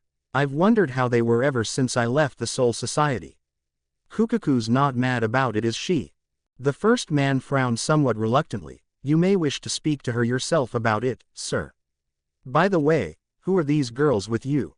I see you 3 are all wearing shihakushos. I've been reinstated to special captain status recently. I'll tell you the whole story once we get inside. This is my daughter Karin, and that's Lieutenant Kuchiki of Squad 13. The man motioned towards his dark-haired daughter and Rukia. Karin cocked her head curiously at the two men. Who are they? Your daughter. Oh, forgive me, sir. Nice to meet you, young lady. My name is Koganehiko. The first one stated politely. The other one immediately bowed his head respectfully. Shiroganehiko at your service. We're loyal servants of the Shiba family. Nice to meet you. Karin bowed after a brief silence. Afterward, they turned around and motioned for Isshin and Karin to follow them inside the house. Upon entering, Karin immediately noticed the traditional style it seemed to have. The men led them down a hallway before opening a sliding door. As they followed the two inside, a surprised gasp filled the room. No way. Uncle, is that you? A dark-haired busty woman who had been previously sitting in the middle of the room jumped up and ran over towards them with a surprised face. She had quite the striking appearance. She wore a white skirt, a revealing sleeveless red top of some kind, and had several bandages covering various parts of her body. The most notable of which were some on her head and ankles. However, upon looking at her shoulder bandages, Karin's eyes trailed down and instantly noticed some type of brace tied off above her elbow. Below it she realized that Kukaku's right arm wasn't a real arm, but was in fact some type of prosthetic limb. She couldn't help but stare at it awkwardly as her father addressed the woman. Kukaku, I'm glad to see you're still doing well since I've been gone. Where's Ganju? There's some stuff I wanted to talk about if you'll hear me out, the man asked. Kukaku immediately crossed her arms and leered at the man. This has got to be some kind of joke. Why did you come back now after all these years? I see you're wearing that Shinigami get-up. You mind explaining yourself? Isshin sighed. I've been reinstated as a special captain. I know I've been gone for over 20 years, but there's a reason for it. I'm not sure if you've seen Yoruichi recently, but she can attest to what happened. I lost my powers in the world of the living after saving the woman that eventually became my wife, Masaki. I only recently reacquired them. Me, Yoruichi, the Vizards, and even Urahara are all back out of exile and in the Gote 13 again. What the hell? I think you better start back at the beginning. What made you rejoin? I'm surprised they didn't want to execute you for going AWOL for 20 years, she shook her head, not entirely understanding him. I'm sure you've heard all about the Hollow White and how he attacked the Seraiti recently, correct? Well, that's the same Hollow that I fought over 20 years ago.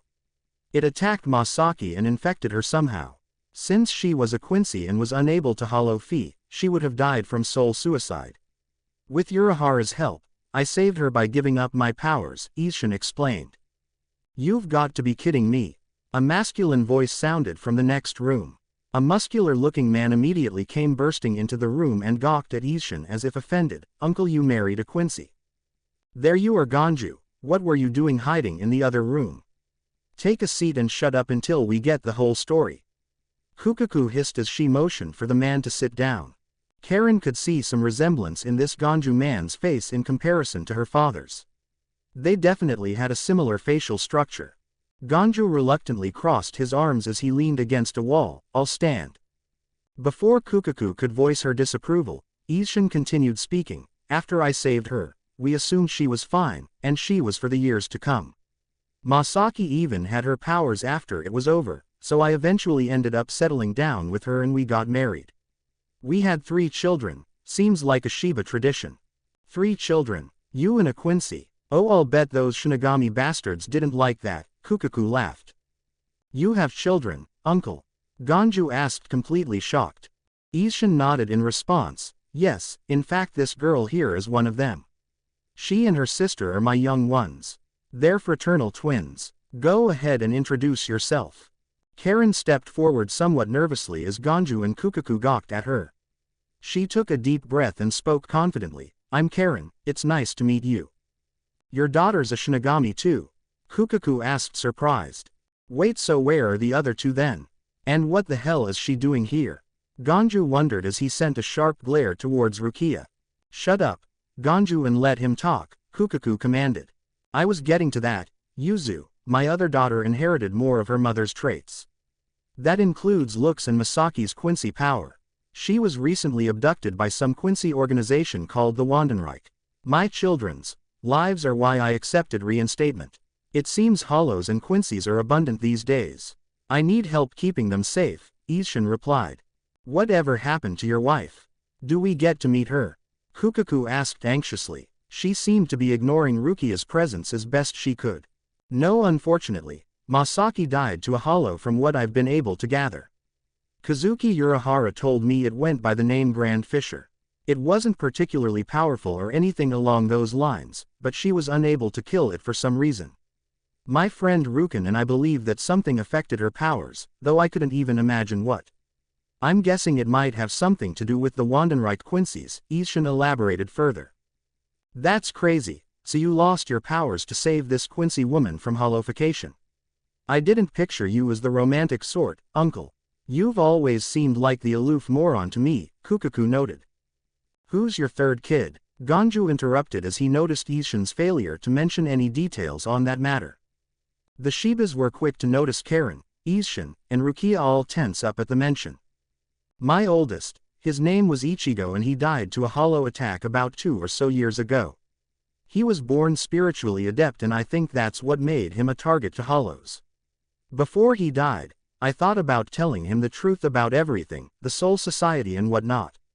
It's just, I didn't want to force a life on him that he might not want. Unfortunately, my inaction is what led to him being eaten by a hollow, Isshin said deep in remorseful thought. Maybe that's a Shiba curse too, the oldest dying because of a hollow. Kukaku immediately glared over at Rukia. The raven-haired woman swiftly looked away, shamefully avoiding her gaze. I wish it were that simple, at least then I could mourn my son as I did Masaki. Unfortunately, Ichigo was something of a freak of spiritual nature. Whenever he was born, the hollow that Masaki and I thought dead had actually fused with his soul. Not to mention with my added powers and Masaki's Quincy blood, Ichigo had an absurd amount of mixed spiritual power. Despite being eaten by a hollow, he eventually took over whatever Jillian they all turned into. I was under the assumption that the process took decades if not centuries. That's why I could barely believe it when I found out that white is Ichigo. What? Hold up. You're saying that the hollow that has the entire soul society riled up in terror is your son? Kukaku shouted in disbelief. Her eyes were wide with uncertainty as if the whole thing couldn't actually be possible. Ganju thought for a second before adding his 2 cents to the argument. Wait, so then we're related to that hollow? That's crazy. White, the Hollow King is your son. Kukaku had a difficult time coping with that shred of information. Rukia spoke for the first time, confused. How do you know White is the Hollow King? Because people talk. How could every Rukongai citizen not know about the hollow which attacked the seat of power and glassed a full district? So what you're telling us, uncle, is the hollow that attacked you 20 years ago is fused with your son and has your power and your wife's? Kukaku clarified. Isshin nodded. That about sums it up, which is probably the main reason I'm here. I have to destroy that hollow. Just how much of your power does he have? Ganju asked, somewhat concerned. Karin was quick to catch on to the fact that they were aware of Isshin's true power, which was something she herself had no true exposure to yet. I don't know, but between Ichigo's fate and Yuzu's disappearance, I have a lot to deal with right now. That brings me to the reason for coming all the way out here. I want you two to look after Karin and train her if possible. I simply don't have the time for it, and I don't particularly feel safe with her being in the Seraiti given all that's happened recently, the man stated. Ganju traded an uncertain look with Kukaku. The woman sent a sharp stare towards Karin. So you came all the way out here to dump your kid on us? If she's a Shinigami, shouldn't she be in that school or whatever? Isshin frowned. It was closed after White murdered the headmaster of the academy. Karin was there. She might talk to you about if you ask her. Regardless, I am glad to see you two again, but I cannot stay for long. Please look after Karin. I'll come by to check in on you guys again, but right now I have to get back to the Seraiti.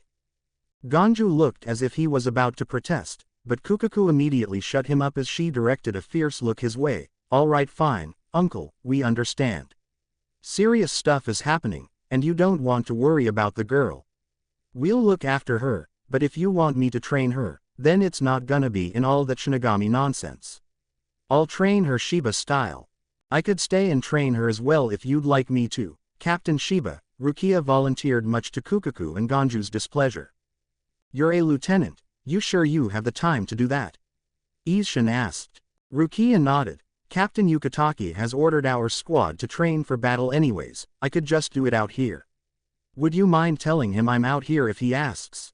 Well, I suppose that's fine with me then, I'll pass it along to him, Isshin nodded. The hot-headed Kukaku immediately denounced the suggestion. I don't think so, brat. As if I'd let Kain's killer share a roof with the Shiba family. You're out of your mind. I believe Kuchiki had something she wanted to say about that. Isshin pushed the girl slightly forward, gesturing for her to fulfill the reason she came to begin with. Rukia shamefully looked up as she met Kukaku and Ganju's faces. She seemed very genuine as she bowed her head. I'm sorry about what happened to Kain.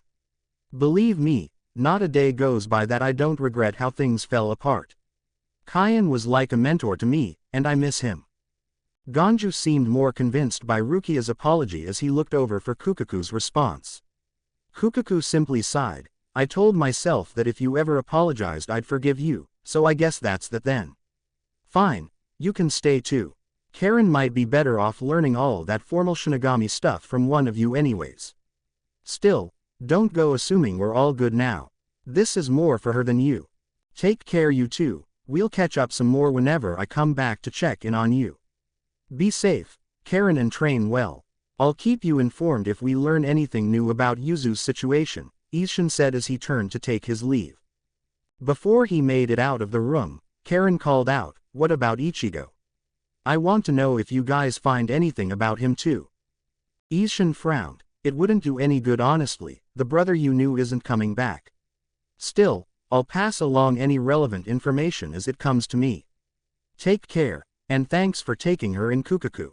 After Isshin left the room, Kukaku immediately looked at Karin, eyeing her up. So, you're what, a teenager? HMPH, well, I guess I'll go find a room for you to stay in while you're here. Come with me. Rukia stood there somewhat awkwardly, not entirely sure where she was going to sleep. The raven-haired woman sighed to herself. I wonder, if all that happened to Ichigo after he became a hollow, then what could have happened to Kain? Distant Hueco Mundo Outlands, Soi Fon, X. Time seemed almost non-existent in the vast empty wastelands of Hueco Mundo. Soi Fon had no way of knowing how long had passed, but she was still sitting near the entrance where she emerged onto the surface. The woman looked around, hopelessly lost. She was lost both emotionally and literally, it seemed. Part of her wondered if she was crying beneath her hollow mask, but given the strange tingle she felt on her face, there was no way of knowing for sure. Her eyes felt dry and she squinted partially as sand blew in all directions. Despite her rising apathy and deep hopelessness of the situation, she couldn't help but wonder how or why the ugly monster saved her from being executed, or even where it was. Maybe I should have followed it. I wonder what it was doing down in that cavern. How did I call it? I just thought about how White escaped the first time. What made me do that? Was it my instincts to survive? Why would any part of me want to live on, like this? Like one of them. She continued sitting there for what felt like hours, but given Hueco Mundo's eternal night, she couldn't tell. The Hollowfeed captain looked around in a half-aware state of denial. Is this really happening? What have I become? I'm not an actual hollow, am I? What am I supposed to do out here? Why couldn't the other captains help me? This has to be some kind of dream. This isn't real. I'm not a hollow. Aizen must be using his illusions to torture me or something. They couldn't turn a Shinigami into a hollow like this, could they? It's impossible. She spoke aloud. The sound of her voice rattling with a hollow echo frightened her greatly. She shook her head stoically. This is all just a trick, to get me to betray the Soul Society. I'm not really a hollow. There's no way this is real. Nice try, White. Aizen. You two can't fool me with your illusions. Deciding to finally get up, she simply began to walk in a random direction. Hours must have passed as she walked numbly, unaware of her surroundings. Everything looks the same. This isn't real. I'm still me. I'm not a hollow.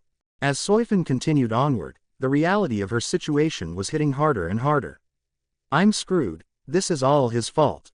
This isn't fair. Why did they do this to me? Why'd the Soul Society try to execute me? It's not like I chose this. The woman balled a fist as anger began to surge through her veins. Urghh. Why? Why me? I hate you, white. You damn monster. You'll only be happy if you drag the Soul Society down into this misery with the rest of your vile kind. You won't break me. You hear me? You'll pay for this, you arrogant bastard. Her hand began to shake with rage as she stopped walking. The woman looked up into the sky angrily. Suddenly, she began to remember the conversation Isshin and Ichigo had about the moon and its effect on hollows. Her eyes fixated on the crescent moon with rage. What comfort did they find in moonlight? What light were they even talking about? There's no light here, this place is a second hell. She reached her hand up towards the moon with a squeezing motion, forever out of reach. How could anything live like this? Gah! Soi Fon's extended hand glowed brightly as a large yellow sparrow shot skyward towards the moon. She watched the sparrow as it flew extremely high, but ultimately it had no effect on the moon. The woman simply shook her head and dropped to her knees. Her anger felt like it was finally starting to die down after a while. There has to be some escape from this nightmare. I can't live like this. I won't live like this. Her golden eyes focused back on the moon again. She stared at it, wondering if she was at the mercy of some kind of cosmic joke. If there's anyone out there watching, please save me. I'll do anything. I wish I could go back. I never would have volunteered for this stupid mission. My pride got me in this mess. I realize that now. I've learned my lesson. I don't want this. I don't deserve this. Please, somebody, help. Yorichi, Kyoraka, Soul King, Ichimaru, anyone, she said almost pleadingly to the sky. I'd take it all back if I could. This isn't right. She finally lost her voice and slumped over onto the ground. Her eyes trailed down onto the hole above her chest. She stared at it sadly for an indeterminate amount of time. I should just lie down and wait to die. It shouldn't take long in this place. I don't deserve pity or salvation. I'm pathetic. What's the point of yelling or being angry anymore? I lost and there's nothing I can do about it. I can't go anywhere or do anything. What would be the point? She thought to herself as waves of depression came washing over her. Her attention snapped back to reality when she heard an incoming sound. It was likely drawn there by her shouting or possibly the arrow she had fired earlier. Whatever the case, she sensed something heading her way at high speed. Looking around the horizon, she spotted two unusual-looking hollows. They were clearly Arrancars based on their exposed skin and petite forms. Soi Fon experienced a strange feeling of anxiety seeing the approaching hollows and immediately decided to bolt away. Her adrenaline from the situation snapped her out of the sluggish introversion as she felt her heart race. She didn't even have time to wonder why she was running away. Moments prior she was hoping for something to come kill her. Why was she running away now? This question seemed to phase out of her mind as she sped up her pace. Her speed was remarkable as she slowly began to gain distance from the pursuers. Soi Fon didn't make it far before she noticed they were no longer chasing her. The petite, former captain looked around for a moment curiously. What the hell was that all about? Where'd those hollows go? Against her better judgment she remained still for a moment trying to track the horizon for their whereabouts. Seconds later sand shot out of the ground as the two hollows cut her off from different angles. Reflexively, Soi Fon dove out of the way and drew her Zanpakuto. She stared down the attackers with deadly intent. They both shared a remarkably similar appearance much to her confusion. Both were obviously female and they had matching mask fragments on their heads. One had shorter red hair and the other had longer blue hair which was parted in pigtails. They each had white outfits, with colored skirts, armlets, and leggings. The only difference was one wore red while the other wore blue. Soi Fon couldn't help but wonder if they were twins or something. She held up her Zanpakuto and stared the two Arrancars down with deadly intent. They both exchanged a brief look with one another before drawing dagger-like Zanpakutos from the sheaths behind their headband-like mask fragments. The red one's dagger erupted into a flame sword, whilst the blue one's dagger formed into a lightning-charged whip. Soi Fon reflexively took a step back as she tried to gauge their power. They were clearly strong and were likely there to fight judging by their stoic glares. She hissed at them angrily, "You here to kill me? Is White too good to do it himself?" "White, is that supposed to be somebody's name?" the red one asked uncertainly. "Huh, they don't know who White is." Soi Fon thought, bewildered. The blue one cracked her whip threateningly. Hey, she asked you a question. Are you going to answer or not? Soi Fon growled at them aggressively. If you're gonna kill me then just get it over with. I'm not going down without a fight though. Why would I say that? Didn't I want to die like 5 minutes ago? Soi Fon couldn't help but wonder. She didn't understand where her strange compulsion to live was coming from. Relax, we're not going to kill you if we don't have to. How long have you been in the Outlands? We saw your Sero. Why were you shooting it in the sky? The red-haired one asked. Outlands? Where the hell am I anyways? Is this anywhere near Las Noches? Soi Fon demanded. The twin Arrancars traded looks of surprise upon hearing her mention Las Noches. Soi Fon noticed them looking behind her and slowly glanced back. Las Noches? You mean the ancient palace? It was demolished a long time ago after the Great Purge. We're countless leagues away from that graveyard of a ruin, a third voice sounded. Soi Fon swiftly spun around and eyed the third arrival. It was another Arrancar, much to her displeasure. She shook her head confused. Leagues? What kind of measurement of distance is that? This third Arrancar seemed stronger than the other two for some reason. She had lavender-colored hair, dark blue eyes, and a mask fragment that greatly resembled a feathered headpiece of some kind. The central part went across her forehead and had 2 spiked extensions on either side with something resembling feathers sticking out of them. The feathers had a strange translucent glow, much to Soi Fon's confusion. A closer look at the mask fragment revealed it was something akin to a winged crown. She was taller than the other two, and was wearing attire very similar to some of the outfits the Arrancars in Las Noches wore.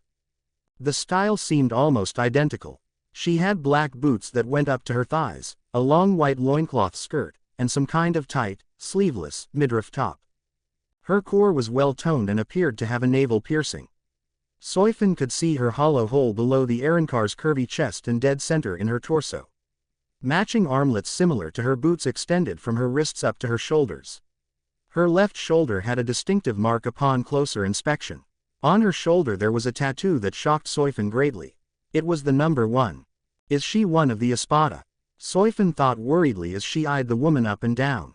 The Arrancar looked at her somewhat curiously. You're not a Vasto Lord or a Shinigami, yet I see a hollow hole, clothing, and a Zanpakuto. Are you an imperfect Arrancar? Why are you looking for Las Noches? Good question. I wish I knew myself, Soi Fon thought. She remained silent as she cautiously glared at the woman. Does she not know about White and his army? She definitely is an Espada, judging by that number 1 on her shoulder. Yet she said Las Noches was a ruin. How could she be an Espada if she doesn't know about White? Just how long has she been out here? How far away from Las Noches am I then? The lavender-haired hollow appeared saddened as she shook her head. Regardless of what you've heard, Las Noches is a crumbled ruin, one that was destroyed a long time ago by the Shinigami. It's something of a legend to the hollows out here. You're not the first hollow I've seen looking for it. She speaks as if it's some kind of lost city in this desert. The hell? Soi Fon found the situation perplexing. What's your name? You do know your name. Or are you one of the crazy ones? The Arrancar asked. My name means nothing to you or anyone, so why bother saying it? I'm an abomination. Feel free to interpret that however you'd like, Soi Fon finally replied bitterly. The red and blue Arrancars moved in closer as they looked to their obvious master for some kind of order. The lavender-haired Arrancar frowned. Abomination, huh? It's funny, most Vasto Lords have that line of thought until they become perfect Arrancars. How long have you been on the surface? You're quite small. I imagine you were a Vasto Lord, am I right? I don't remember anything, Soi Fon replied. She hoped to avoid giving away unnecessary information. If this Arrancar didn't know about Las Noches' current state, then it was definitely in her best interest to feign ignorance and pretend like she was a nobody. If she really is an Espada, then she's easily captain level. I don't want to piss her off if I don't have to. Maybe I should play along until I find out what she knows. It makes no sense that an Espada wouldn't know about Las Noches being populated with Arrancars. Soi Fon thought to herself for a moment. I see. Well, that isn't unheard of, I suppose. Sometimes imperfect Arrancars might forget their former evolutions. You look pretty human to me. You might get there on your own sooner or later. though it's quite rare for loners to become Arrancars, the lavender-haired Arrancar stated calmly. Soi Fon cocked her head. So what is an Arrancar exactly? Well, that's an interesting question. Every Arrancar would say something different, but in my opinion, Arrancars are as close to human as a hollow can become. It's not a bad thing, truly. It's one of the few things that makes living bearable in Hueco Mundo. I think you'll grow to appreciate it once your evolution is complete, the Arrancar leader said optimistically.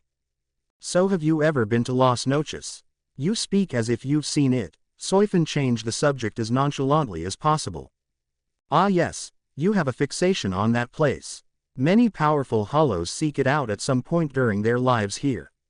Vasto lords in particular used to gather there whenever they were ready to accept their humanity, the Lavender Beauty stated. The former captain's eyes widened. So you have been there then? You never thought about looking for it again? The Arrancar leader shook her head. I used to live there before the Great Purge, but I can't bring myself to ever go near that ruin again. It would bring up too many bad feelings that should remain buried. I don't particularly care to sulk in grief. Regret will kill you if you let it. Regret? Great Purge? What are you talking about, exactly? What happened there? Soi Fon asked carefully. She was deeply intrigued by the fact that these Arrancars didn't seem to have any connection to white whatsoever. It was almost as if they were time lost or something. It's a long story, the Arrancar sighed. I wonder if it's a good idea to mention white to her. She doesn't seem to have any clue as to what's going on between the Hollows and Shinigami right now. Maybe it's best if I just kept that to myself until I figure more information out. She seems to think I'm an Arrancar. Soi Fon thought. Who even built Las Noches anyways? Was it the Arrancars? I wouldn't mind hearing the story. Soi Fon continued her questioning. If you must know, the king did a long time ago. His name was Zangetsu. He and his 9 strongest followers were called the Espada. They were the first and greatest Arrancars. They ruled over this desert in the past. In that time, Vasto lords were far more prevalent. Zangetsu united them all, and created order in this chaotic world. He created safety. He brought happiness. She trailed off. Zangetsu. So white wasn't the first Hollow King. Wait, Espada. Did I hear her correctly? Soi Fon thought somewhat interested in the subject. The former captain stared at the lavender-haired Arrancar intently. So what happened to it then? After a brief pause, the Arrancar swallowed a lump in her throat and continued. It prospered for a long time, but things weren't perfect. The Shinigami eventually discovered the truth about Hueco Mundo's rising Arrancar population. The very idea terrified them, for Shinigami believe it is their right to dictate what the balance of the universe should be. The blue Arrancar sighed. Balance, that's what they like to call it. It's freaking stupid if you ask me. What balance is there in them having all the power and hollows living like soul-starved fiends? The red-haired Arrancar nodded in agreement. Yeah, they don't know what being hollow is like. The hunger, the fear, the emptiness. I think they hate Arrancars just because they don't like the idea of their enemy being human. But how did Las Noches get destroyed though? What started the whole conflict? Soi Fon asked more specifically. The subject matter of this conversation deeply troubled her. The Shinigami and their disregard for our right to exist is the main reason it fell. They and their bigoted rulers thought we were monsters, abominations. They were scared of us because we were hollows with humanity. We had Zanpakutos as well. We were a threat to their control and they wanted us dead. Yet even in spite of that fact, Zangetsu tried to offer peace to them. He called for a summit meeting in the world of the living. Unfortunately, they didn't show up with any intention to discuss peace. They outright declared war on us and spoke of purging our kind from Hueco Mundo. The honorless bastards even attacked us at the summit meeting, and killed one of the Espada in the battle. After retreating to Hueco Mundo, the Espada collectively agreed to go to war with the Shinigami, the strange Arrancar continued. Soi Fon was literally shocked by this new information. She could barely even blink as she stared at the leader of the Arrancar trio. Well, needless to say, the Espada lost. Zangetsu fell in battle, and the rest of the Espada fell into disarray. They clashed in civil war which ultimately left Hueco Mundo crippled. The Shinigami follow-up invasion destroyed most of the palace and wiped out everyone that was left. This is what came to be known as the Great Purge. Though I doubt there's many alive who remember it. The Shinigami responsible I believe called themselves the Gote 13.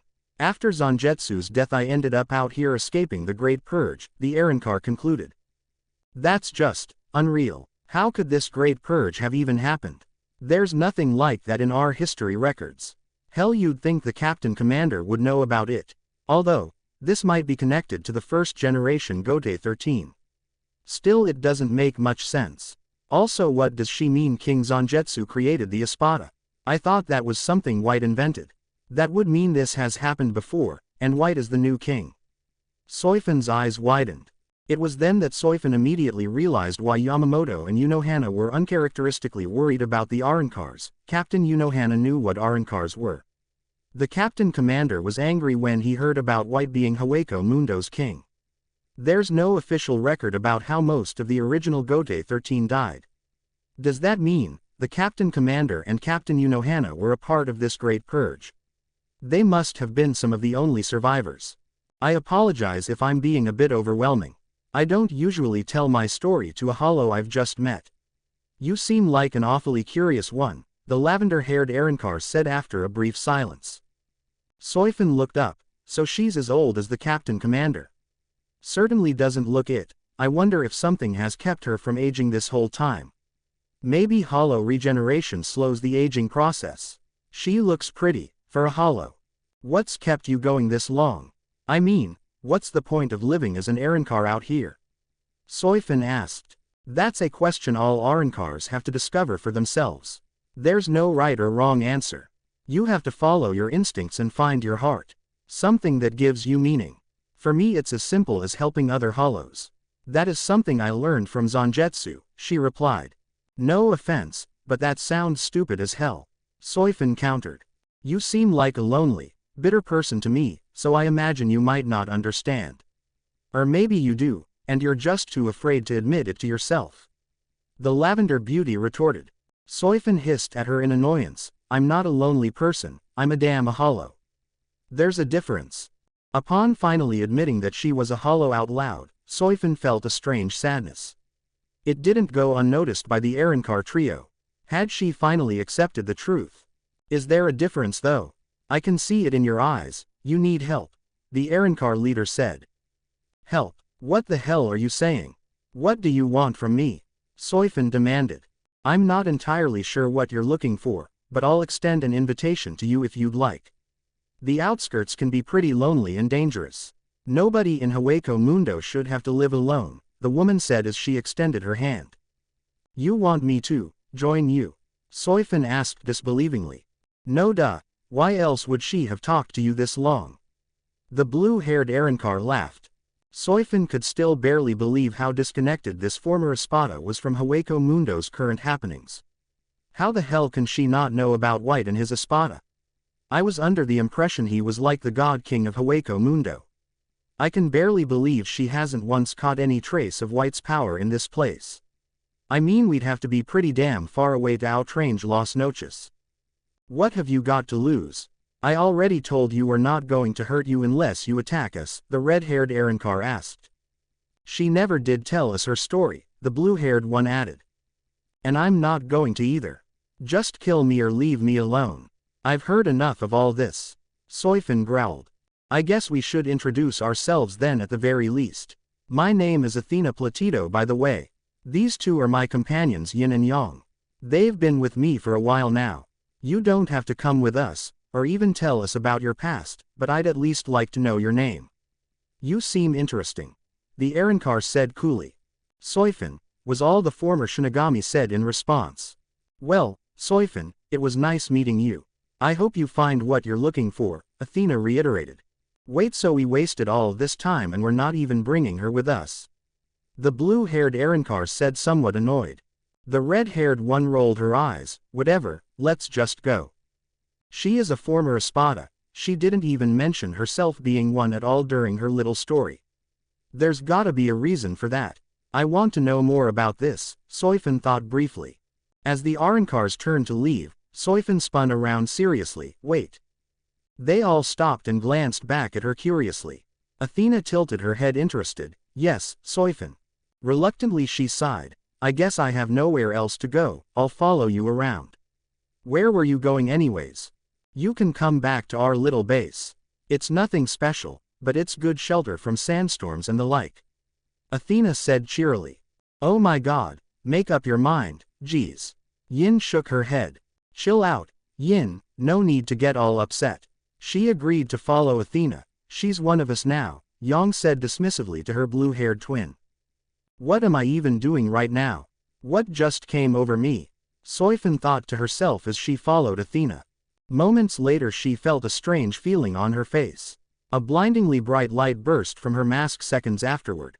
Soi Fon could barely describe the feeling as pieces of her mask began to flake off. After it was over, the only part that remained were the two short extensions somewhat resembling hornet antennae.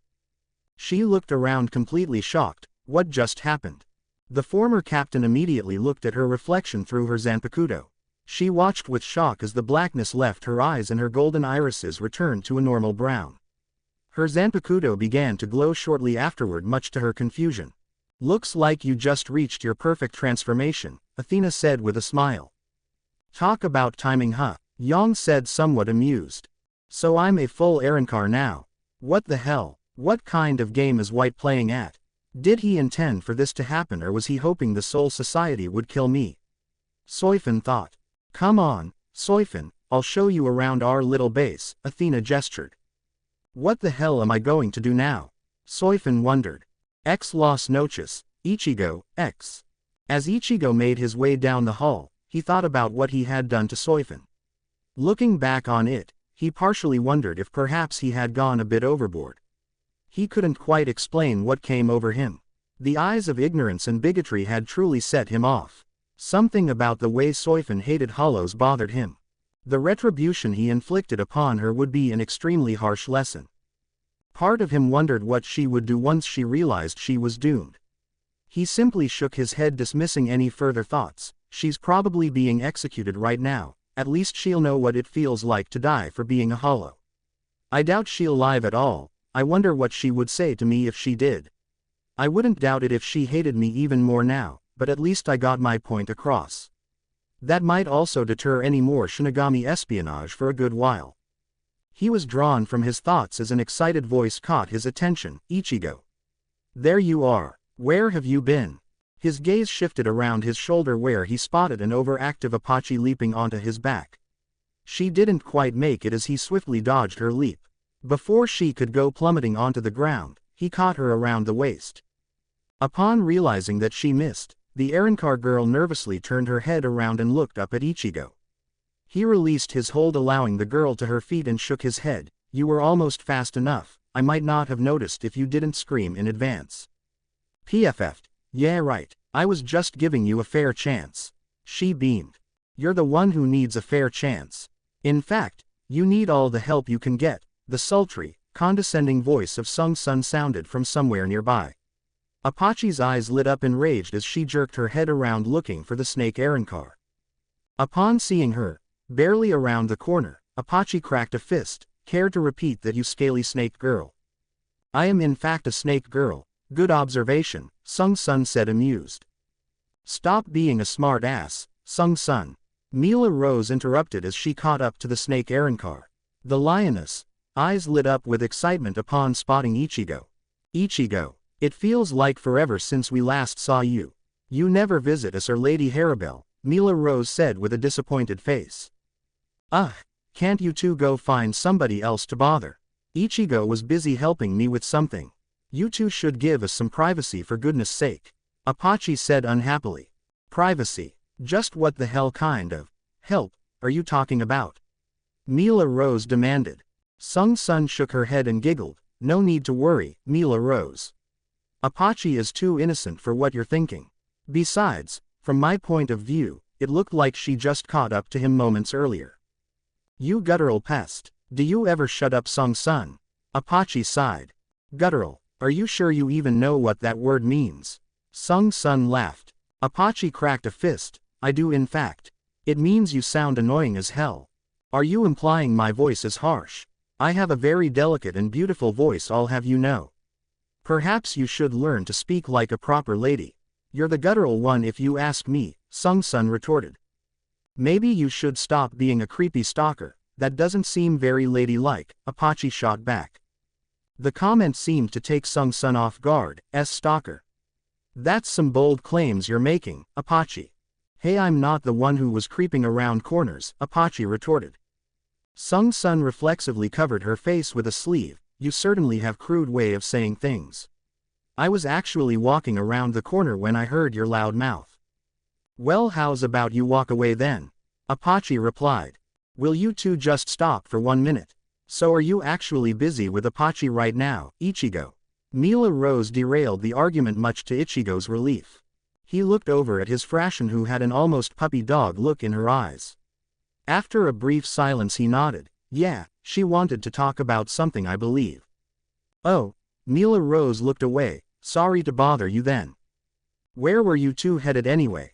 Ichigo asked as he looked between Sung-sun and Mila Rose. They both traded brief glances before Sung-sun answered. Well, Lady Harabelle sent us off to train on our own since she's busy training with the other Espada. What? They're training together, without me telling them to?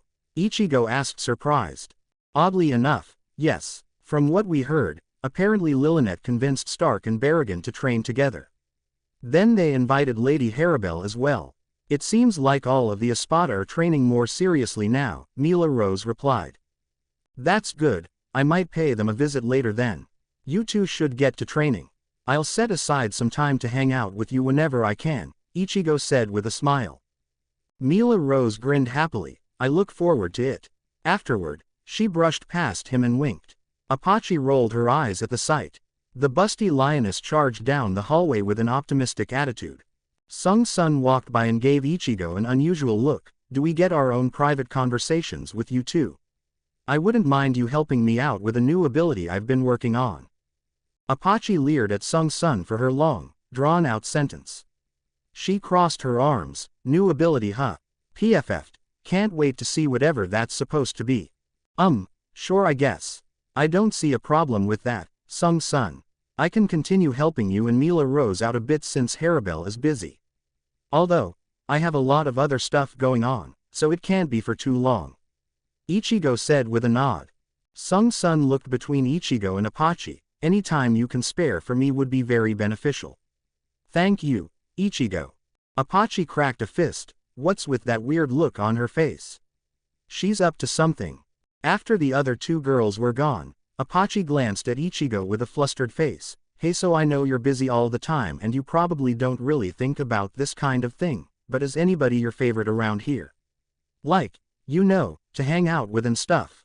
What kind of question is that? Ichigo laughed at her silly question. Hey, I'm being serious, Apache replied. Ichigo shrugged. Well, I don't know. I like everyone around here. We're all friends and family as far as I'm concerned. Don't get too worried about favorites and whatnot. That Jin guy was trying to get you all worked up. I like all of you, and I wouldn't keep you around if I didn't enjoy your company. Apache spaced out halfway through Ichigo's response. She only seemed to catch certain words. Friends, family. All of you. I don't understand what that's supposed to mean. Come on, Apache. You gotta ask him stuff directly when nobody else is around. I might not get another chance for a while. That's not what I mean. Let's just say hypothetically you did like certain people over others. Who would they be and why? Apache was having a difficult time gathering her thoughts. Ichigo cocked his head. Well, I value loyalty and willpower above almost anything. Zale's been working really hard lately to prove himself. I admire the guy for the time he puts into the projects I ask of him.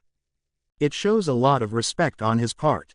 Ulquiorra is extremely loyal and he just seems to understand me better than most. He's strong and does little things around here that few people notice. Sosuke Aizen really seems to be coming around too. I trained with him recently and had a good talk. He's definitely better than I gave him credit for. Grimmjow has also surprised me as well. He's been training his Frashon a lot. I feel like this place, and the Espada mean a lot to him. I haven't seen much of the rest of the Espada lately, but it's good to hear that they're working hard with one another. Are there any girls you like better than others? For whatever reason, Apache asked as nonchalantly as she could. The nervousness in her face was pretty obvious, however. You don't need to prove yourself to me, Apache. I already hold you, Lolly, and Mainoli in high standing. You are all my fracciones after all, Ichigo said reassuringly. She frowned. What do you think of Nalil? I mean you hugged her. Before Apache realized what was happening, Ichigo's arms wrapped around his follower. She seemed genuinely surprised as Ichigo hugged her. He chuckled at her embarrassed reaction. What makes you think I wouldn't hug you? She immediately looked away with a flushed face after it was over and seemed almost frustrated. Damn it. Why can't I speak right now? Say something, Apache. I consider you one of my best friends, Apache. So just keep doing what you're doing, Ichigo added. Friends, while I must look like an idiot, Apache thought as she broke away from Ichigo's hug. Nervously, the girl began to run away much to Ichigo's confusion. He looked at her retreating form uncertainly. What's wrong, Apache? Are you okay? It didn't take long for her to take off. Ichigo sighed. I thought she wanted me to hug her, she seems on edge about something. I wonder if I should follow her. Nah, I don't want to seem pushy. Maybe it's just best if I give her space. She really seems adamant about proving herself to me. I mean Nell's an Espada, she must not like the idea of Nell being closer to me than her. I wonder if she feels insecure about the whole thing. Meanwhile, a considerable distance away, Apache charged into her room and slammed the door shut. She sat down against the door and slammed the back of her head against it. I'm so stupid. Why'd I run away? That was my chance. Why did I get so scared? A few moments of reflection quickly answered her own question. Was I afraid of what would happen? I don't want to just be friends with him, but that's where this whole thing seemed to be going. Damn, he must think I didn't like that hug since I ran away. I'm such an idiot. How am I supposed to get closer? How can I get him to notice me more? I'm going to have to be more aggressive, because that's the only way I'm going to be able to compete with that Nell bitch, or possibly Harabel. Las noches, Ichigo, X. As he continued onward, down the hallway, Ichigo thought about Apache's reaction. I should go find out what's wrong with her later if she doesn't come back first. I mean all I did was hug her and say she was one of my best friends. Wait, it's not about something like that, is it? Nah, I shouldn't go overboard in simplifying her emotions. I'll find out exactly what's bothering her later. Well, if it isn't the elusive High King himself. Where have you been hiding lately? A familiar voice rang out. Ichigo looked over at an adjacent hallway and spotted none other than Lolly standing there. Ichigo, he heard Manali's voice call out. Moments later he felt her wrap around one of his arms. Lolly ran over and grabbed the other. He looked between the two of them confused. What's up? You forget about us or something? I haven't seen you in forever it seems. Lolly protested. Mainoli nodded in agreement. Yeah, we've been training hard on something special. Also Lolly and I wanted to talk to you about something.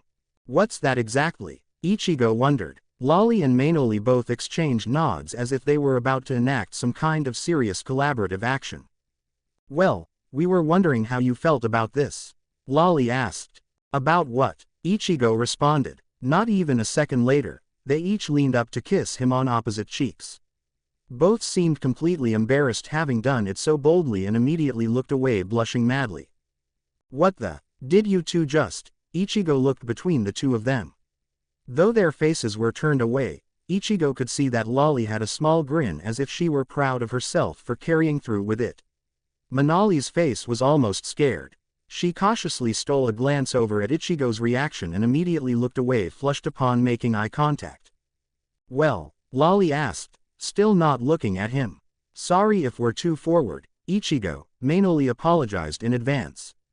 Why are you sorry? I don't mind. I'm not used to seeing you two act all cute like this, Ichigo laughed. I didn't realize you two had dear sides.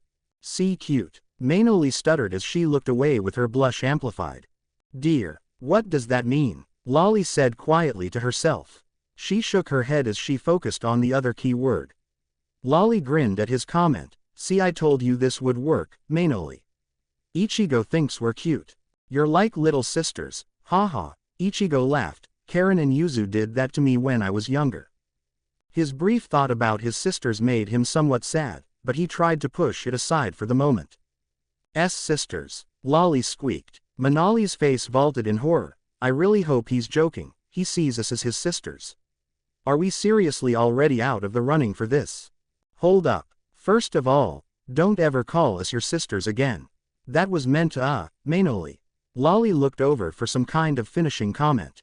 Meant to show you that we care about you, Ichigo. Manoli managed to salvage Lolly's sentence. Lolly nodded in agreement. That's right.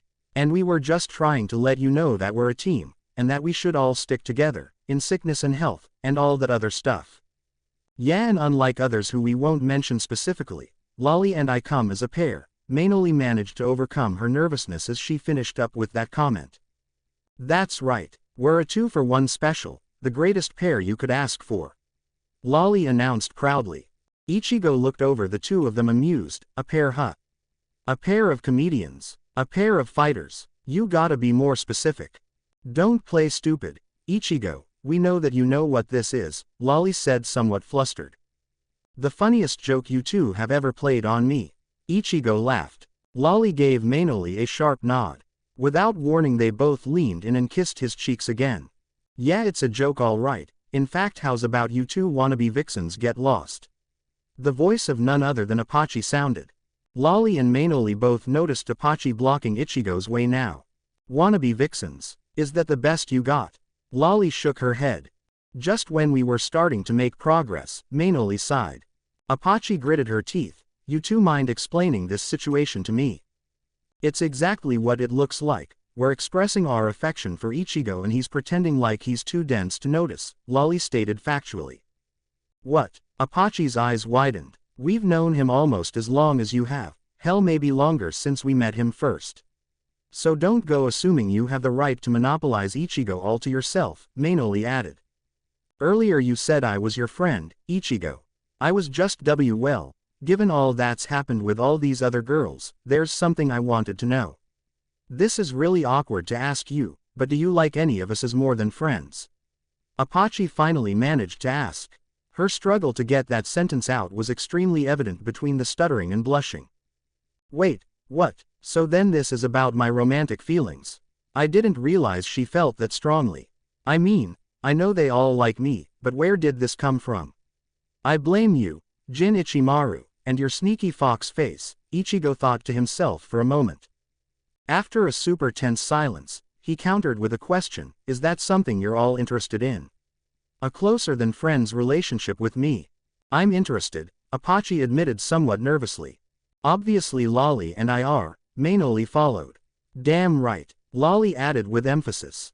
Ichigo looked between the three of them and sighed, well, I'm sure the problem here is pretty difficult to overlook. There's 3 of you, and you're all a part of the same fraction. I don't want to make a decision that will tear your friendships and teamwork apart or start up drama.